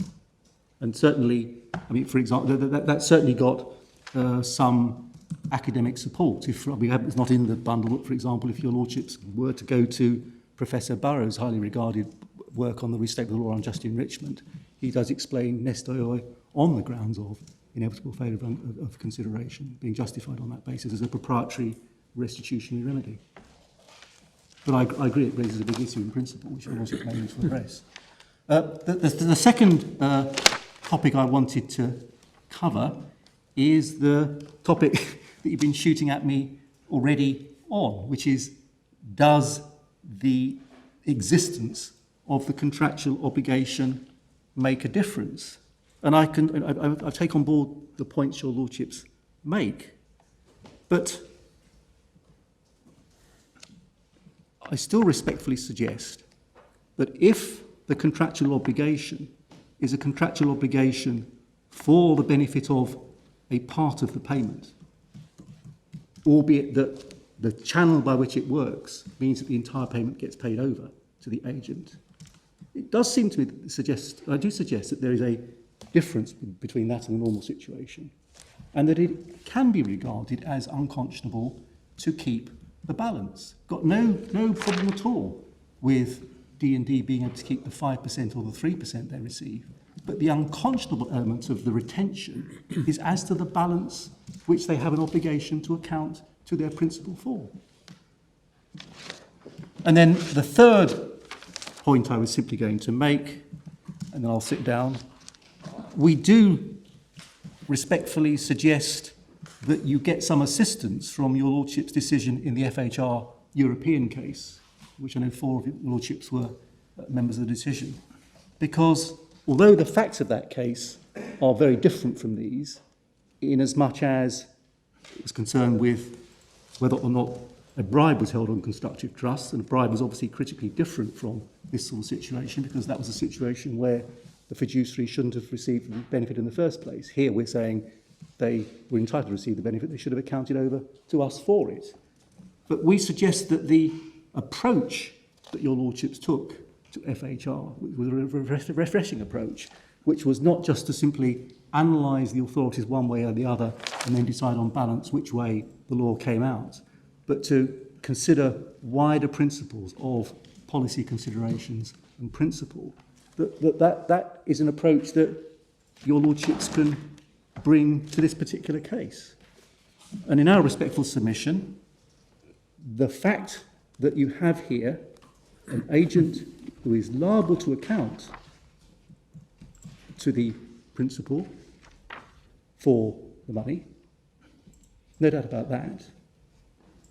The question therefore becomes,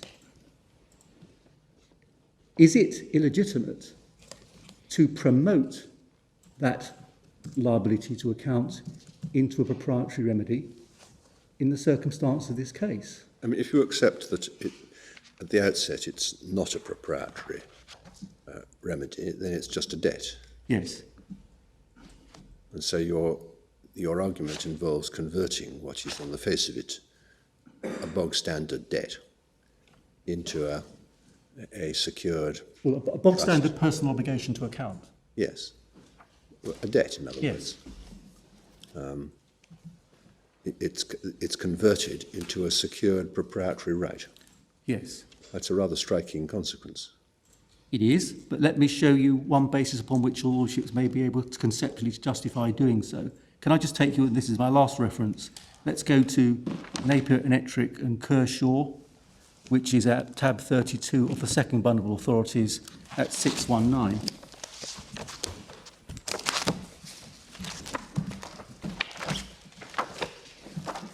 I mean, this was a case, one of the many cases arising out of the Lloyd's litigation, where the question arose whether or not, when settlement monies were received by names after having sued after the Outhwaite syndicate, the subrogation remedy that insurers, stop-loss insurers, who'd already paid out the names, whether or not that subrogation was simply a personal claim on the grounds that their names were liable to account, or whether or not there was a proprietary claim. And it was held that there was a proprietary claim, albeit it wasn't a trust, it was a lien. And one of the points that Lord Gough takes into account in deciding that question, on which there was no real authority before, can be seen at page 650.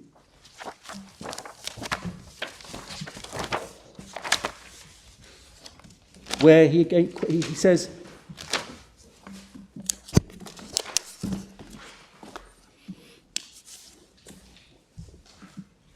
I do not see why the mere fact that the purpose of subrogation in this context is to give effect to the principle of indemnity embodied in the contract should preclude recognition of the equitable proprietary right, if justice so requires. If I search for a parallel, the closest analogy is perhaps to be found in the law of agency, in which, although the relationship between principal and agent is governed by a contract, nevertheless the agent may be held in certain circumstances to hold money which is received from a third party in his capacity as agent, as trustee for his principal. It is by no means easy to ascertain the circumstances in which a trusteeship exists, but in a valuable discussion in Bousard on Agency, the 15th edition, and this passage is still there, my lords, Professor Reynolds suggests that it is a right to inquire whether the trust relationship is appropriate to the commercial relationship which the parties find themselves, whether it's appropriate that money or property should be, and whether it was held separately or whether it was contemplated that the agent should use the money property or proceeds of the property as part of his normal cash flow in such a way that the relationship of debtor and creditor is more appropriate. He also suggests that a central question, perhaps too often overlooked because not directly in issue, is whether the rights of the principal are sufficiently strong and differentiable from other claims for him to be entitled to a prior position in respect of them on the agency's bankruptcy. And our submission is that in circumstances where the very basis upon which D&D were collecting from customers would otherwise inevitably fail, where D&D would know this at the time of collecting, and where the consequence of not holding the proprietary remedy to exist in this case is that a consideration that the parties specifically envisaged the principal having a right to be concerned about is allowed to happen. Namely, the money would otherwise be used for the benefit of general creditors. It is appropriate on the circumstance of this case to give rise to a constructive trust. The problem I have with that is that it seems to me in insolvency there is a need for clarity as to who's entitled to what. And a test that asks whether the rights of a principal are sufficiently strong and differentiable from other claims in the circumstances imposes on the insolvency practitioner and the courts a task of analysing each individual case. I was looking at the merits, really, and, yes. and saying, we know that insolvency law has this effect, but is it a crying shame? And yes. That doesn't seem really a suitable basis for a principle of law. Can I just respond to that by making 2 points? The first point is that it is not as if, I mean, I'm not arguing for some remedial constructive trust. I'm not simply saying, oh, please impose a constructive trust ex post facto because it's fair and just and reasonable to do so. I'm not saying that. I'm actually saying that neste oi is a legitimate institutional constructive trust that you can decide in advance whether you satisfy the test for it arising or not by asking the 2 questions. Was the payment made in circumstances where it was inevitable at the time it was made that it could not be paid over for the purpose for which it was paid? Now, that is a very specific condition that needs to be satisfied. And I'd say it's satisfied on the facts of this case. So it isn't asking for airy-fairy justice. It's simply saying this is the criteria that gives rise to the constructive trust of an institutional nature. Secondly, and for that reason, therefore, I would expect to suggest it wouldn't give rise to huge problems, uncertainty, and insolvency. But wouldn't exactly the same question arise if I sell something to a person, unknown to me he is insolvent, then the circumstance is he doesn't pay me, and at that time it was inevitable that there'd be a total failure of consideration. Why does that give rise to a proprietary remedy on my part to get the property back? So can I have an example again? Why does it give rise to a proprietary remedy on my part? The example. The example. If I sell something to a third party, to a purchaser who happens to be insolvent, so that he's going to fail in his consideration completely, why should that give me a proprietary remedy? But if the payment is accepted at the time it is known that the person is insolvent, why shouldn't they get a proprietary remedy? No, I don't get paid. I give something. I sell something to the purchaser. Purchaser doesn't pay me. He takes the goods and takes consumes goods and in the knowledge that he can't pay for them. Nothing fraudulent, but objectively, he is not able to pay me. So there is inevitably a total failure of consideration. What then?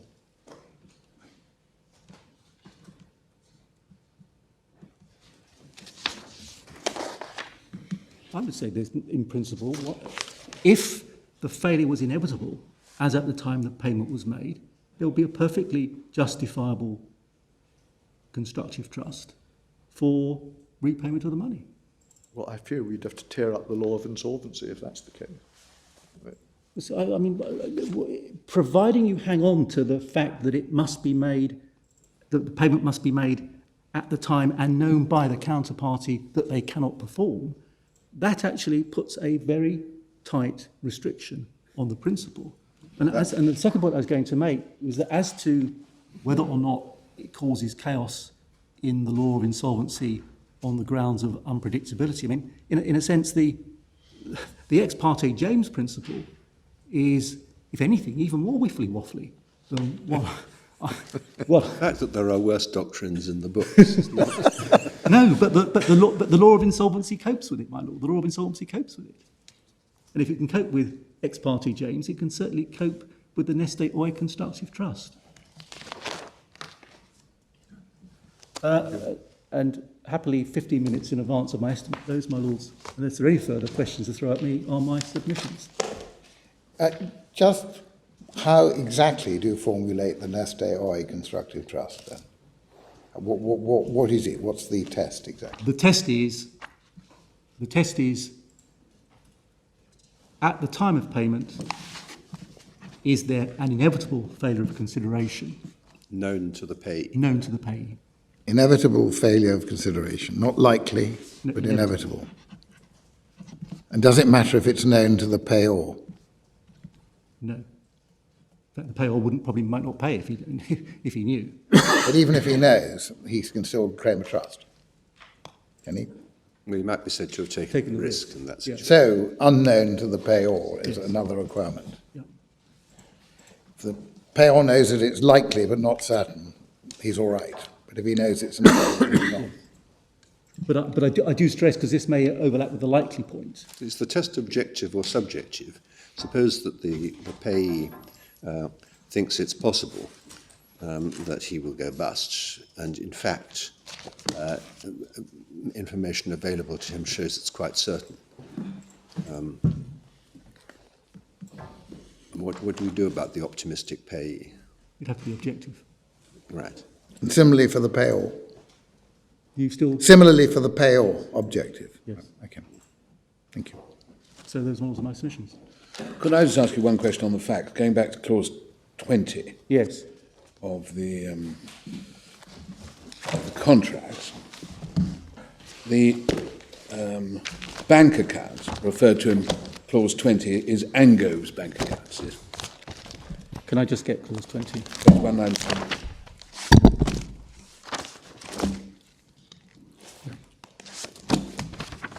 Yes, I think it must be. It paid in Australian dollars to Yes. a bank account nominated by Angove. Yes, it is my word, yes. And did you say it was an invoice sent to, an Angove invoice sent in every case to the customer? Yes, the original... In every case? What happened was... So the original invoice in every case was Yes. sent to the customer? In fact, it was the head freight forward. It was the customer's agent. But what happened is all the original shipping documents, including the bill of lading and the commercial invoice, get sent in their original form to the agent acting for the customer. There is an email of those documents sent by copy to the agent, D&D. And the customer's obligation is to pay whom? The customer's obligation is to pay Angove. Angove. The only debtor, the only creditor that the customers have is Angove. Yes. The basis for collection that D&D has. So the price is paid to Angove and only to Angove? The price is payable only to Angove. But it's actually paid via D&D. Yes. It's actually paid channels routed through D&D. Well, I mean, how does the ultimate buyer know he's supposed to pay D&D? Is there an instruction to that effect on the invoice? Do we have any of these documents? We only have the judge's account of the... We just have the judge's account of it. Okay. I mean, there must have been some arrangement You must have known who'd... under which Well, they realised that they were supposed to pay D&D. As I said, unknown to us until after these proceedings were instituted, it turns out that D&D were sending their own invoices to the customers, notwithstanding the fact they weren't their debts. Yes, I Can I just clarify But one? there was no obligation to pay. You say there's no obligation to pay D&D. There was no... The customer owed no obligation to pay No, D&D. the only if there an entitlement at all upon D&D to have the money, it was not a result of any arrangement between the customer and D&D. It arises under clause 22B of the ADA. Yes. And that depends upon what the true construction of responsibility is. Yes. Going back to clause 20 and 22C, just to make sure I've understood the position, your submission was that 20 stood by itself and the obligation on D&D for 2011 covered only own account purchases. But you accept that the combination of 20 plus 22C may have imposed on D&D an obligation, a sort of del credere obligation, is that right? I find that a difficult one because I can see how, from one perspective, you might say that follows. But personally speaking, my submission, it's slightly odd that 20, which has one meaning, before 21 is introduced, But if 22 is introduced. Yeah, I see that. But if it does, what is your submission if you are entitled, as you say you are, to revoke the clause 22 authority? If that happens, does D&D's liability for sums at the 90-day period before, say the 90 days occurs shortly before termination, does D&D have a liability to pay under clause 20 if you have removed their ability, contractually anyway, to collect from the customer? Well, I think my primary submission would be no, but that it wouldn't alter the position even if they did. Because they're never not going to be able to obtain repayment from the customer. But provided that, well, is the question whether they're going to be able to get repayment from the customer, or whether they're going to pay over to the principal? The money they've been paid, Yes. they have to account Yes. for, and if they're insolvent, presumably the principal has to Yes. approve for it, But subject to the second point. the reason why I'm suggesting nothing really turns upon this point is Yes. because either 20 doesn't have the obligation, Right. once termination is effected, of making the agent responsible to the principal, in which case no problem arises. Yes. Or it does have the obligation, the effect of making the agent liable to the principal, in which case the agent's not left without remedy, because even though the authority to collect is terminated, he's discharged the debt and therefore can claim over against the customer. Yes, I mean, one has to test all of these questions by assuming a hypothetical insolvency and asking, whether part of the effect of the contract, if it continued in force, would be to protect against that. So, I mean, the right to claim against the ultimate buyer might or might not be useful. But I suppose you can say that if he was insolvent, then that was a hazard that he had to, since he was effectively his guarantor, he accepted that liability anyway. Yes, that is the answer. Yeah.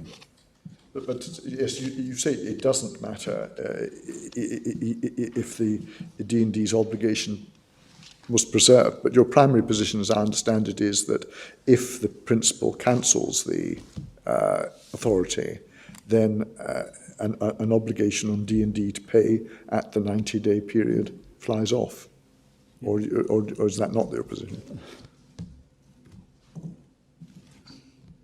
Or is it simply that the obligation may be there and you've got a right of recovery? It's the latter. It's the latter. Thank you. Thank you. Thank you very much indeed, Mr. Moriarty. Mr. Gray. Thank you very much. Mr. Riley. My Lords.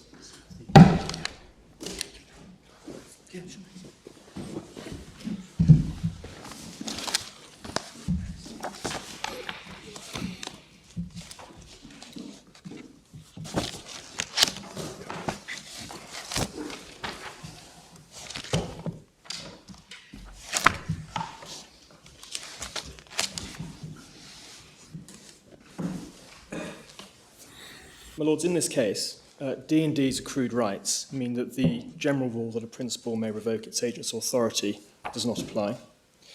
And the sums paid by customers are not held on constructive trust because D&D's retention of those sums is merely a product of their debtor-creditor relationship as expressly created by the ADA. My Lords, in seeking to demonstrate these two propositions, I'm going to address your Lordships on 4 key topics. Firstly, I want to briefly revisit construction of the ADA. Secondly, why the ADA, as construed by the Court of Appeal, is not inconsistent with the general rule. Thirdly, why this case falls within the authority coupled with an interest exception, and I will deal with the question of permission on that as well.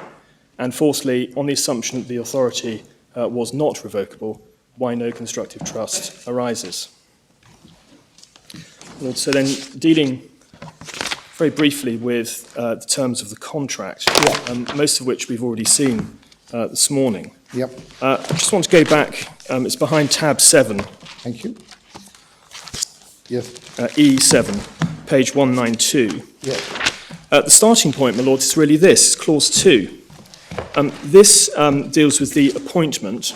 So this is this sets out what D&D is being asked to do, and it's a dual capacity in which D&D is operating, because it's being appointed not only as sole agent, but also as distributor for sale. Now, of course, this issue relates to the capacity in D&D acting as sole agent. But as we'll see when we come to clause 37, it is important to bear in mind that dual capacity. Yep. What does distributor for sale mean? Well, I would say it means D&D purchasing wine from Angove and then selling them on to customers. So that in that instance, there is a separate there are 2 contracts. There's the contract of purchase, so far as D&D is concerned, and then it's contract of sale onwards to the customer. Yep. So that would create a debt in the first place owed by D&D to Angove in relation to that distributor purchase. So the distributor for sale function is equated with the purchase on own account in clause 11. Yes. Yes. Yes. And of course, when we look at clause 21, which deals with the payment of commission, clause 21A deals with commissions being payable in respect of sales arranged by D&D other than on its own account. So that highlights the agency capacity there.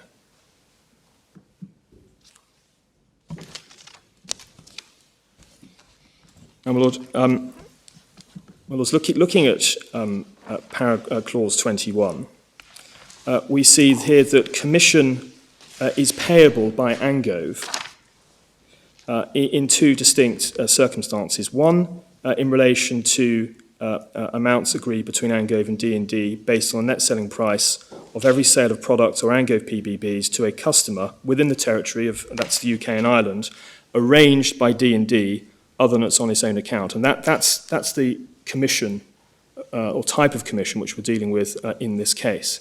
My Lord Sumption asked when the right which we're dealing with here accrued. In my submission, the rights accrued to commission when the sale is arranged, because that's when the entitlement to commission is crystallised. So when we are talking about accrued rights, it is the primary right to be paid commission, which arises under clause 21A. I say the recoupment right in relation to occasions when the agent has paid out in advance of receiving the money from the buyer. My Lord, so when the... Well, let us suppose that that 90 days passes, the Angove has not received the price of a consignment made on an agency basis, and therefore the sum is paid by D&D.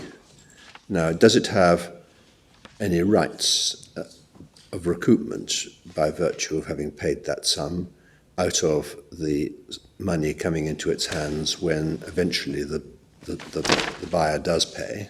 And if so, when does that right accrue? Well, my Lord, in my submission, there is a right of recoupment because that is the purpose of clause 22, because that was the point underpinning Lord Justice Patton's reasonings, because we're dealing with the liability of Angove to pay, but in actual fact, Angove pays nothing. Yes, but I mean, it's got to be your case, hasn't it? That right accrued before the insolvency commenced. Is that what you're submitting? Yeah, yes, and So this you, case, you submit that it is that it accrues what when D&D pays out of its own pocket at the end of the 90 days. Well, that's no, my Lord, the right accrues when the sale is arranged, because that's when entitlement to commission arises. No, You're I'm not talking about distinguishing between commission. the right to right accruing and the right to be paid. My Lord, Is there a right to be paid at that moment? once the transaction is arranged, Yes. then there is a right to commission. Well, I understand that about commission, but I'm asking you about the other kind of liability that can arise, namely a liability on the part of D&D to pay out of its own pocket at the end of 90 days if the buyer hasn't by then paid. Clause 20. Now, that carries with it, as you submitted a moment ago, a right to recoup the money out of a subsequent payment by the buyer. Now, when does that right of recoupment arise?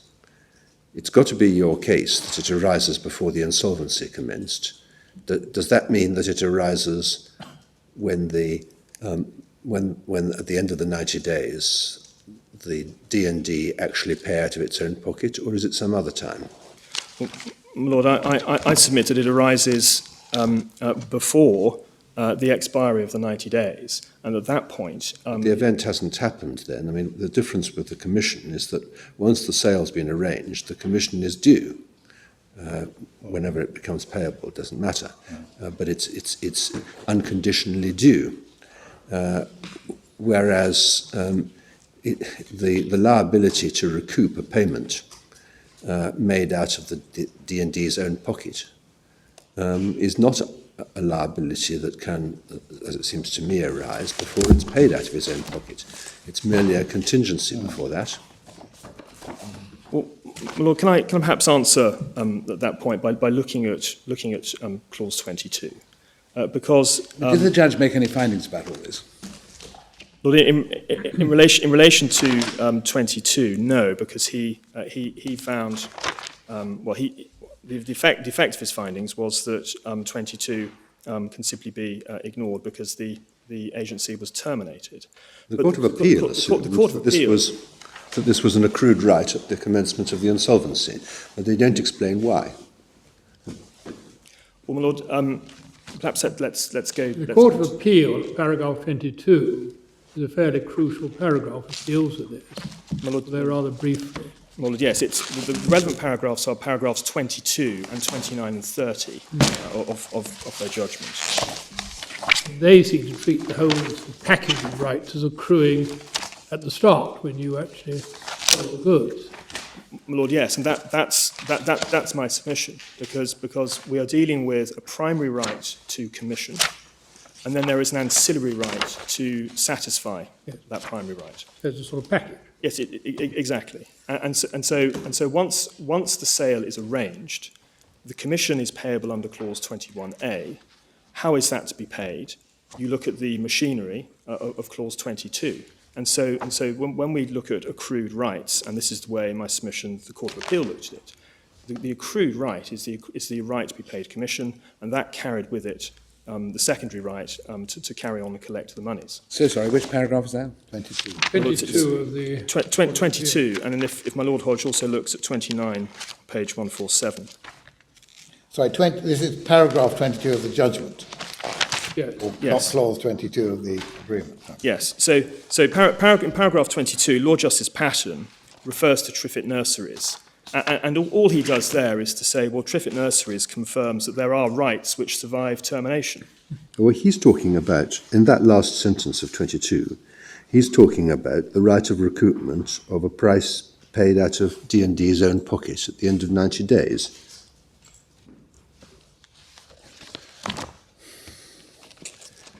And he is saying that is a right that accrued before the commencement of insolvency. But he doesn't say when it accrued or why. Well, my lord, I think... I mean, it may well be that you need the benefit of the lunch hour to think of an answer to this question, just as Mr. Moriarty needed the benefit of the rest of the day to do so.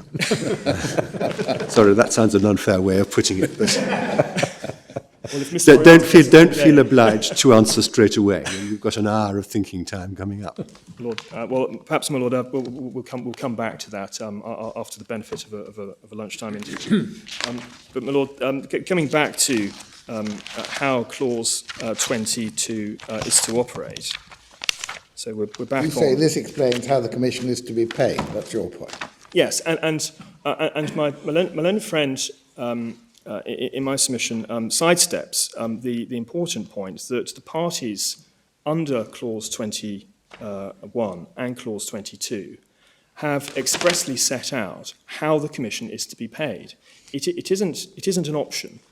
It's not a pick and mix bar of remedies. 21 sets out how it's calculated, and 22 sets out how it's paid. How it's to be paid, and in fact, there is a on the face of it, there is a contradiction in terms because, as I've already submitted, Angove under 21 has an obligation to pay, but in fact, if you look at clause 22, Angove pays nothing, and just working through the provisions.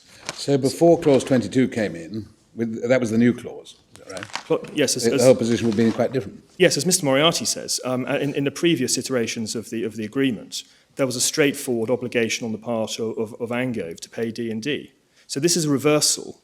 Do we have any of these documents? Do we have the invoice referred to in 22A, for example, or an example of it? Well, we don't have them in the. So we don't have any of the underlying materials. Well, the only thing is you've got clause 23, haven't you? That says if the commission isn't paid, then Angove will pay it effectively.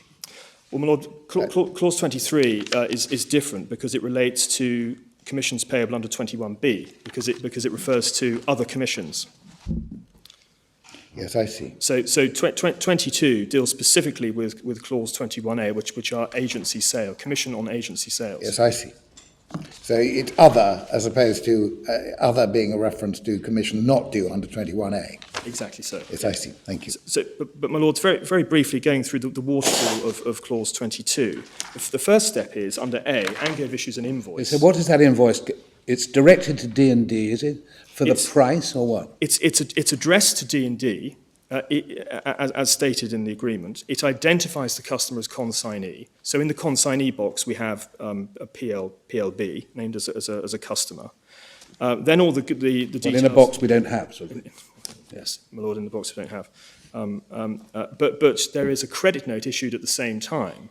And the credit note, as the judge first instance held, the credit note is obviously for the credit of D&D. Because that's how under this mechanism, that's how the commission is released. So you have, in a sense, you have a back-to-back invoicing arrangement. You have the invoice which is addressed to D&D from Angove. Angove issues a credit note, essentially giving D&D... The only obligation to pay is to pay Angove. Well, my lord, I can deal with that now. That's dealt with in the terms and conditions, which we do have. It's on page 204 of the bundle.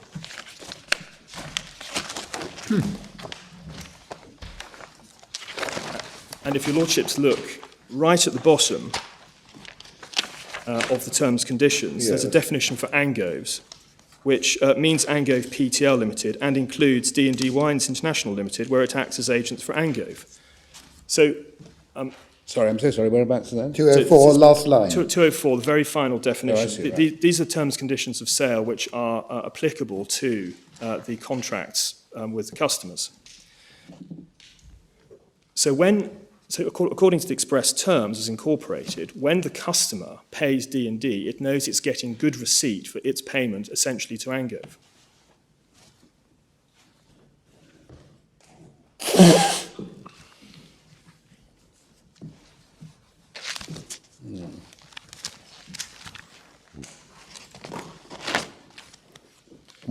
That would be an option as expressed here, wouldn't it? Yes. I mean, under these terms, the customer could get his discharge by paying either Angove or D&D. Yes. Yes. So far as the customer is concerned, it has a choice to pay either Angove or D&D. But as between D&D and Angove, they have agreed who is to collect the money from the customer. Well, it's slightly odd to have an obligation as between D&D and Angove that D&D will collect it if the customer has an option under the terms agreed and annexed to the agency agreement to pay directly. I mean, that might be thought to undermine your interest argument. Well, my Lord, as the way it works under Clause 22 is that Angove and D&D, or Angove has mandated D&D to go to the customer to collect the money. So that on that basis, Angove is not going to be approaching the customer to collect the money. That's why the use of the word responsible is included in 22. I mean, do we have any of the document to which a customer is a party? Well, this is intended, as I understand it, to be the contract Yes. with the customer. The terms and conditions. Annex A. Yes. Yes. Those would have appeared on the back of invoices, and I think it's clause 10. Yes. Yes, and One would hope that it appears on the back of order documents rather than invoices. yes, your lordship. Perhaps I could refer your lordships to page 195. Yes. It's clause 10 of the ADA. Yes. So this is the clause which expressly incorporates the terms and conditions we've just seen at Annex A into the contracts entered into by D&D as agent. So if the customer exercises what appears to be the customer's right to pay Angove, between Angove and D&D, is that treated, as it were, as a payment to D&D? What happens? How does D&D get its commission, for example? Well, D&D gets its permission because the parties have demarcated the responsibility for approaching the customers. D&D is the one who's responsible. Yes, D&D receives the invoice and the credit note. Well, I know, but what... And it's left. Sorry. My Lord, and is then left with the task of going to the customer to seek payment. Yeah, but what happens if the customer, as he's plainly entitled to do, pays Angove? Well, during the operation of this agreement, the customers did not pay Angove. No, what They were happened? entitled to, They so went, what yes. if they did? On that footing, the commission is due on invoice to Angove. I thought we were told that somebody did pay out Angove. Oh, well, Well, that I think that was after termination. Okay. but it doesn't matter. The question is how we're construing this contract. We're not looking at what happened. And the truth is that the annex shows, on the face of it at any rate, the customer can pay Angove.